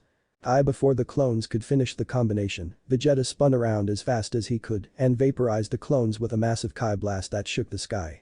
Where is that bastard? Vegeta snarled. Naruto Renden. Vegeta looked up to see Naruto's heel descending and connecting with the top of his head. Vegeta's head snapped down as his body began its free fall towards the earth. Thanks to Naruto's remaining Sage mode, it made the attack more devastating. Vegeta's body bounced off the ground before he was just a twitching mess on the ground. Vegeta coughed up a pile of blood as his eye was now forced close to some swelling. Vegeta didn't know where he went wrong with the whole plan, it was supposed to be just him and Nappa coming to Earth and exterminating all life on the planet before collecting the Dragon Balls. Vegeta never believed people on Earth could ever hope to beat him and it seemed he was proven wrong. It was all thanks to that blonde bastard that he is in this current predicament. Vegeta slowly reached into his armor and pulled out a small remote. He pushed a button on the remote before his arms dropped to the ground. Meanwhile Goku landed next to Naruto. Wo's Sage mode finally vanished and his eyes morphed back into their aqua blue color. What's he doing? Naruto asked. I don't know, but something's coming, Goku said while his eyes glanced over to an object traveling towards their location at top speeds. The object turned out to be a metal sphere that landed in front of Vegeta. It's here, Vegeta muttered while the pod door opened. Vegeta slowly began to crawl towards it. Goku smiled, he knew Vegeta was finally leaving Earth. It's fine, Hess leaving the planet now, Goku said. No, the hell Hess, not, Naruto said before using the Hiraishin to disappear. Goku snapped his head to the side to see Naruto had vanished. He heard what Naruto had said and knew what he was about to do. Vegeta slowly inched closer to the space pod before a pair of feet materialized before him and he glanced up to see Naruto glaring down at him. Naruto seized him by the collar of his torn-up armor and lifted him off the ground. You think after all the harm you've caused these people, you'll be able to walk away? I don't think so. Naruto stretched out one hand and the Rasengan appeared in his palm. Vegeta's onyx eyes widened and for the first time since he was little, he felt true fear coursing through his system. Vegeta though knew he didn't have the remaining energy to struggle against Naruto's grip. Vegeta closed his remaining eye and waited for the blonde to finish him off. Say goodbye. Naruto cocked his hand back and thrusted the Rasengan towards Vegeta's gut as fast as he could. Naruto, stop. The technique of the Yondaime stopped mere inches from Vegeta's gut. The Saiyan prince could feel the strong violent winds raging off the technique. Naruto looked back to Goku with a confused expression. Naruto, please just let Vegeta go, Goku said calmly while approaching the two. What? Goku, are you crazy? This guy and his partner slaughtered your friends and you want him to walk away freely? Naruto shouted, thinking Goku had finally lost his mind. Please Naruto, this will be the only thing I ever ask from you. He can change, I know it. Piccolo used to be evil, but after we defeated Raditz he ended up training my son and even died defending him. That's something the old Piccolo I faced would never have done. Goku placed a hand on Naruto's shoulder while the Rasengan slowly vanished from the Jinchuriki's palm. Naruto sighed before he tossed Vegeta into the pod. I hope you don't make me regret this decision, Goku, but I guess even he can change, Naruto said while Goku smiled his famous sun grin. Yeah, and besides I want to fight him by myself one day. Two Saiyans at full strength going head to head in battle, just so exciting. Naruto chuckled at his new friend's thirst for battle. Yeah, I guess it wouldn't be too bad to fight him again one day, Naruto said while Vegeta panted heavily before glaring at the two. Enjoy this victory while it lasts, but I swear next time we meet on the battlefield, it will be the end of you, Naruto, Kakarot, and everyone you love. Vegeta shouted weakly while chuckling to himself. The injured prince closed the pod of his ship and it blasted off into the atmosphere. Not even seconds later, Vegeta had left the Earth. But King Kai. King Kai couldn't help but smile at his pupil's decision to let the Saiyan live. While he didn't approve of it, the choice showed Goku's need for a future challenge, and it would give Goku an excuse to grow stronger. This Naruto character was strange to King Kai as he had never seen him before and the techniques he used. Some were Kai-based, but the others, like those clones and actually manipulating wood to shape itself into that dragon, were something else. I only hope this guy can help you out, Goku later. Because Vegeta is just the beginning, you will face enemies down the road that will terrorize the whole universe. I can only hope you and this Naruto guy can be the answer to all our problems. King Kai thought. With Minato and Kushina. Oh yeah, that's my baby Databane. Kushina cheered happily. Minato smiled at his wife's cheerful attitude. Minato was proud of his son. Even after the centuries of being locked away by those traitorous Kais, he still was so strong. But Minato knew Naruto had a lot of work to do if he wanted to get back into the same level of power he had before he was sealed. The Yondaime also could guess that his son needed to work on the attacks that manipulated both chakra and Kai into one. He still remembered when King Yama had showed him and the other Hokages how to use Kai. When he tried to mix both, it ended up disastrous. But if anyone could fully use the two energies as one, it was his son. Unknown location in Otherworld. It was dark, complete blackness before two eyes opened to reveal crimson with 3 tomos in each eye. The figure had been watching the fight on Earth and couldn't help but chuckle. So you're still playing the hero, huh? Good for you, Dobe. The figure laughed once again before he closed his eyes. A week later. The whole week has passed since the departure of the Saiyan Prince Vegeta. Goku recommended that Naruto go to the hospital to fix up any possible injuries he might have sustained from his fight with Vegeta, but Naruto refused as Kurama had taken care of the problem. Both Naruto and Goku had met up with Bulma and the others who decided on what to do about their fallen friends. Krillin remembered hearing how the Saiyan said Piccolo was from another planet. So the young monk suggested that they travel to his homeworld to see if they could use their Dragon Balls to revive all their fallen friends. Needless to say, everyone agreed on the idea. They had asked for King Kai's assistance to see if he could locate the planet Namek. It didn't take long before the Kai found it and gave the coordinates to them. Bulma calculated how long it would take to reach Namek, and well, let's just say the exact time was a lot longer than in Uzumaki's existence times 2. All hope seemed lost before Mr. Popo showed up and told them about Kami's spaceship. Bulma got right to work on the ship to fix any damages and clean up all the rust the ship had gotten over its many years. Naruto and Goku didn't spend the week laying around, they spent the time sparring with one another and testing their limits. Naruto was still stronger than Goku even when he went to Kaioken times 3. But when Goku ascended above the Kaioken X3 to level 4, Naruto had to unlock the first level of the Celestial Gates just to keep up in power-wise, and thanks to his Sharingan, he was able to dodge or deflect some of Goku's better attacks. When they weren't training, Naruto spent some time meeting Bulma and the others. Naruto's first meeting with Kai was really interesting, and Naruto learned that female fury and women were just as strong in this time period as it was during his.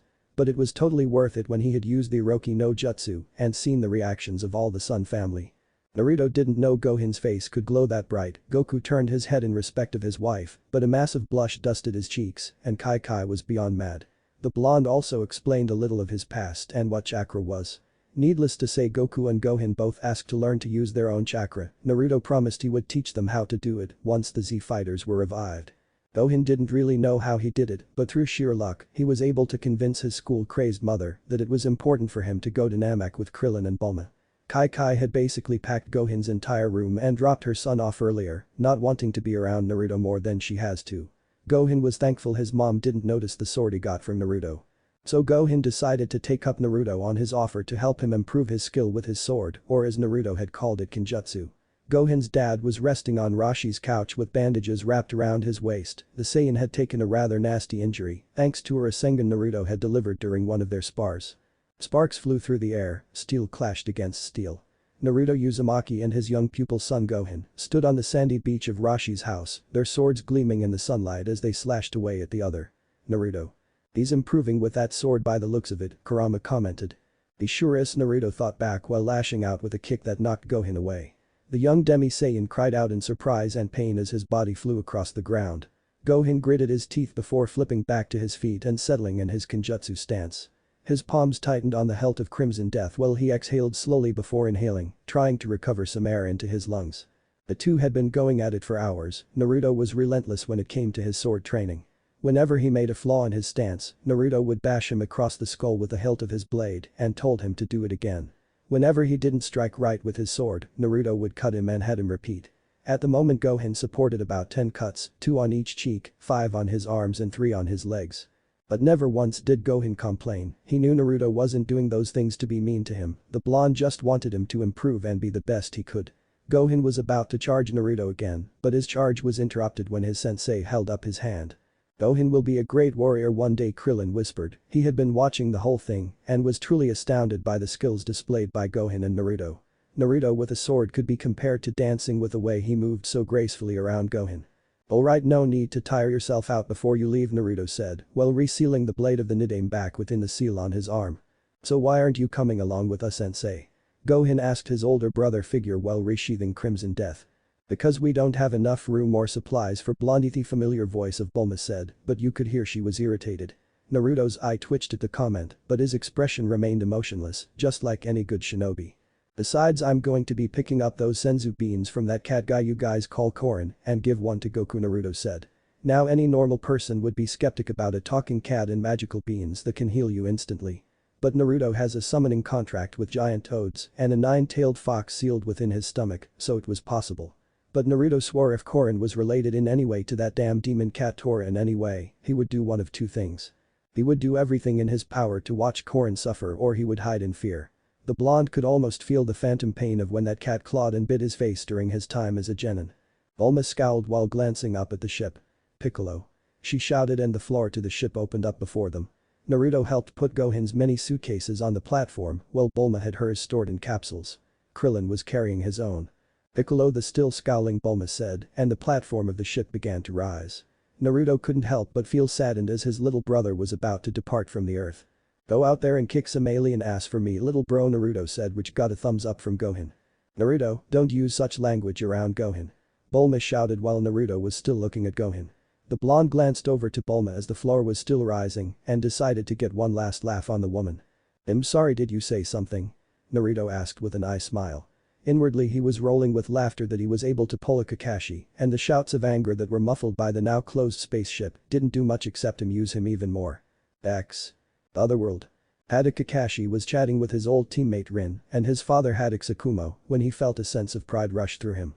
He didn't know why, but he just wanted to hug Naruto and call him one of his most prized students. Kakashi summed it up to Naruto using one of his tactics to pull a prank on someone, and it worked greatly. Kakashi realized with great relief that somehow Naruto was still alive. Both Rin and Tsukumo were noticing the variety of emotions running through Kakashi before they glanced at one another. Is he alright? She asked with a whisper which got a chuckle from Tsukumo. My son reads erotic novels, is usually late for everything, and wears a mask beneath another. He also hangs out with a guy who writes said erotic novels and someone that likes to shout about youth. You're seriously now just asking if he's okay, Tsukumo asked, while Rin giggled. X. But Gohan and the others. Gohan watched as Bulma made her way over to the chair in the middle of the room. Gohan glanced around and was truly amazed by the many items that were placed in the ship. Though it did look a little small in his opinion. Hey Bulma, where should I put my bag? Krillin asked while Bulma's frown grew bigger. I don't care, Krillin, just put it somewhere. She shouted while typing on the control panel. No need to be such a bitch, Krillin muttered lowly so Bulma and Gohan didn't hear what he said. 5 seconds to launch. Destination Planet Namek. Bulma said while the computer buzzed to life, and after a few seconds it responded with an OK as Bulma began the countdown. Krillin and Gohan raced off to buckle themselves into their seats. It's going to be a long trip, both males thought while successfully buckling themselves in as the ship began to blast off. X. With Naruto. Naruto let out a small whistle as the ship began to lift off before shooting up through the air with speeds that were almost untraceable to him unless he used his Sharingan. Naruto looked over to Rashi, who was still staring off after the ship. Naruto heard the front door open and watched with amusement as Goku stumbled out of the house. What was that sound? Goku shouted while a hand was still clutched around his bruised stomach even though it was wrapped with medical tape. That was Gohan, Bulma and Krillin leaving for planet Namek, Rashi said, while Goku began to pout like a child. Oh, I wanted to go to Namek. Naruto couldn't help but laugh at the supposed strongest fighter on earth, pouting like a kid whose parents took away his favorite toy. We wouldn't have been able to fit in that ship with the others, Goku, and besides I hear that Dr. Brees is making a special spaceship for both you and I. One that we can actually train in, Naruto said, while the pout on Goku's face vanished before it was replaced with excitement. Really, that's amazing. Goku shouted while pumping his fists into the air. The Saiyans' laughs turned into pain-filled moans as the injuries of the Rasengan still hadn't healed. Relax, Goku, and besides Dr. Brief said the ship wouldn't be done for a few more days. That's enough time for me to pick up those senzu beans and for you to heal up. Naruto glanced up into the sky as if he could still see the ship. Be safe, everyone. X. Bulma unbuckled her seatbelt and released a small sigh. We're deep in space, you can move around freely, she said, and without another word went into another room of the ship. So Gohan, can you actually do something about that outfit your mother forced upon you? Krillin asked. Gohan nodded with a smile and unbuttoned his shirt. Sure can. Gohan within moments replaced the outfit his mother picked out for him with a replica of Piccolo's outfit. The only difference is there was a red cloak with black flames hanging off his neck. Oh, I get it, your outfit is a combination of both Piccolo's and Naruto's, huh?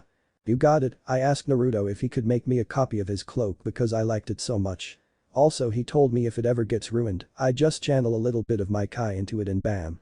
It's repaired. Gohan did a spin to show off his outfit, which got a laugh from Krillin. A few days later. Bulma was dressed in a tank top and her underwear. She let out a loud yawn before she tossed the book she was reading onto the floor. Bulma sat up from her bed while rubbing her eyes. I'm so bored, Bulma said while picking up a beer, opening the tab and taking a huge drink. We've only been in space for 7 days. I knew I should have installed that hibernation device on this ship, Bulma said before looking over to Krillin and Gohan, who were meditating on the floor. They must be image training again, she sighed. Image training. The area around the two could be compared to outer space as it was completely pitch black out and there were multiple stars. Gohan watched as Krillin materialized in front of him and attacked. Gohan threw up his guard while Krillin pounded away at the son of Goku with his fists. Gohan kept deflecting each blow with ease before grabbing one of the monk's fists and tossed him through the air. Krillin spun through the air, his hands cupped by his side. Kamehameha. Krillin threw his hands forward and the blast sailed from his hands. The Kai blast barreled towards Gohan, who threw his hands forward and caught it.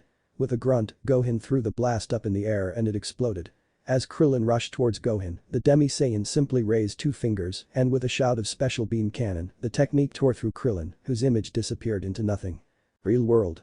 Krillin snapped out of his mental training and his breathing came out heavily. You sure have gotten stronger, Gohan. And you didn't even draw your sword. Thanks, Krillin, you have improved yourself, Gohan said. Yeah, that's good and all, but you two have some cleaning up to do, Bulma said while gesturing to the mess around them. But that's your mess, Krillin stuttered out while Bulma scowled again. She seemed to do that a lot lately. I've been busy, Krillin, and as far as I'm concerned the both of you are just passengers. Now get cleaning. Without another word, Bulma left the room, leaving an irritated Krillin and a confused Gohan. The two then began to clean the mess up. 18 days had passed since Vegeta had left the Earth. He was approaching a planet that was filled with a bunch of humanoid soldiers wearing the same battle attire as Vegeta did. A red siren sounded through the base and alerted them to Vegeta's presence as his space pod entered the atmosphere. Is it Lord Frieza?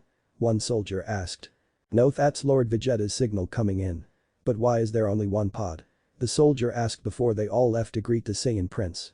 The pod landed on the surface with a soft thud and everyone waited for Vegeta to emerge. When he didn't, after a few moments, it started to worry them. Why isn't he getting out? One asked. It's because his life signal is really low. He's using life support. Vegeta needs medical assistance right away. The soldiers busted open Vegeta's pod and carried the unconscious Saiyan towards the medical chamber. An hour had passed and a lizard-like creature was monitoring Vegeta's progress. The medical waters within the chamber Vegeta was placed in was slowly but surely healing all the wounds Vegeta had suffered. It's astounding that he's even conscious, the doctor exclaimed.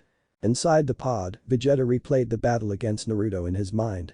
The way the blonde made it look like they were equal in the beginning, and then he completely humiliated him when he rose his power above his own. Naruto, you will pay for this humiliation, one day Vegeta thought as the blonde bastard's smiling image flashed across his mind before it was replaced by Kakarot. I will get you back as well, Kakarot. It's done, the doctor said while pressing a button on the panel. The medical pod that Vegeta was contained in opened up and the water splashed onto the floor. Vegeta's useful widow peak was drenched and his eyes were still closed. Vegeta, you can open your eyes, the doctor said. Vegeta flexed his hand as he felt all his wounds had been closed and healed up. Sorry Vegeta, but we were not able to regenerate your tail, the doctor said, which got a sigh from Vegeta. It will grow back, Vegeta said as he dressed in a new suit of battle armor. The doctor tried to ask Vegeta about what happened on Earth, but Vegeta seemingly ignored him, not wanting to recall his fight with Naruto. Is Frieza around? Vegeta asked but got a negative response from the physician. No, but Kiwi said he wanted to speak with you, Vegeta once again sighed in annoyance. He really didn't want to deal with the frustration that Kiwi was going to cause him. He handed the doctor his scouter and left while ignoring the doctor who said he would need it. Vegeta exited the medical section of the base and seen Kiwi standing there with a smirk plastered on his scally face. Yo Vegeta, I heard that both Nappa and Raditz has been killed. So who on that little planet has made the supposed invincible Saiyans his or her punching bag? Vegeta scowled at the alien and was tempted to reduce Kiwi to ashes. At lost Kiwi before I kill you. Whatever you say, tough guy. Anyway, Lord Frieza is not pleased with the actions you displayed on Earth. However, he has forgiven you for the wonderful discovery you made, Kiwi said, which caused Vegeta to pale slightly. He couldn't mean. Vegeta started to think before he glared at the alien. What did I discover? Vegeta growled out, which caused the smirk on Kiwi's face to widen. The secret to eternal life, Kiwi said.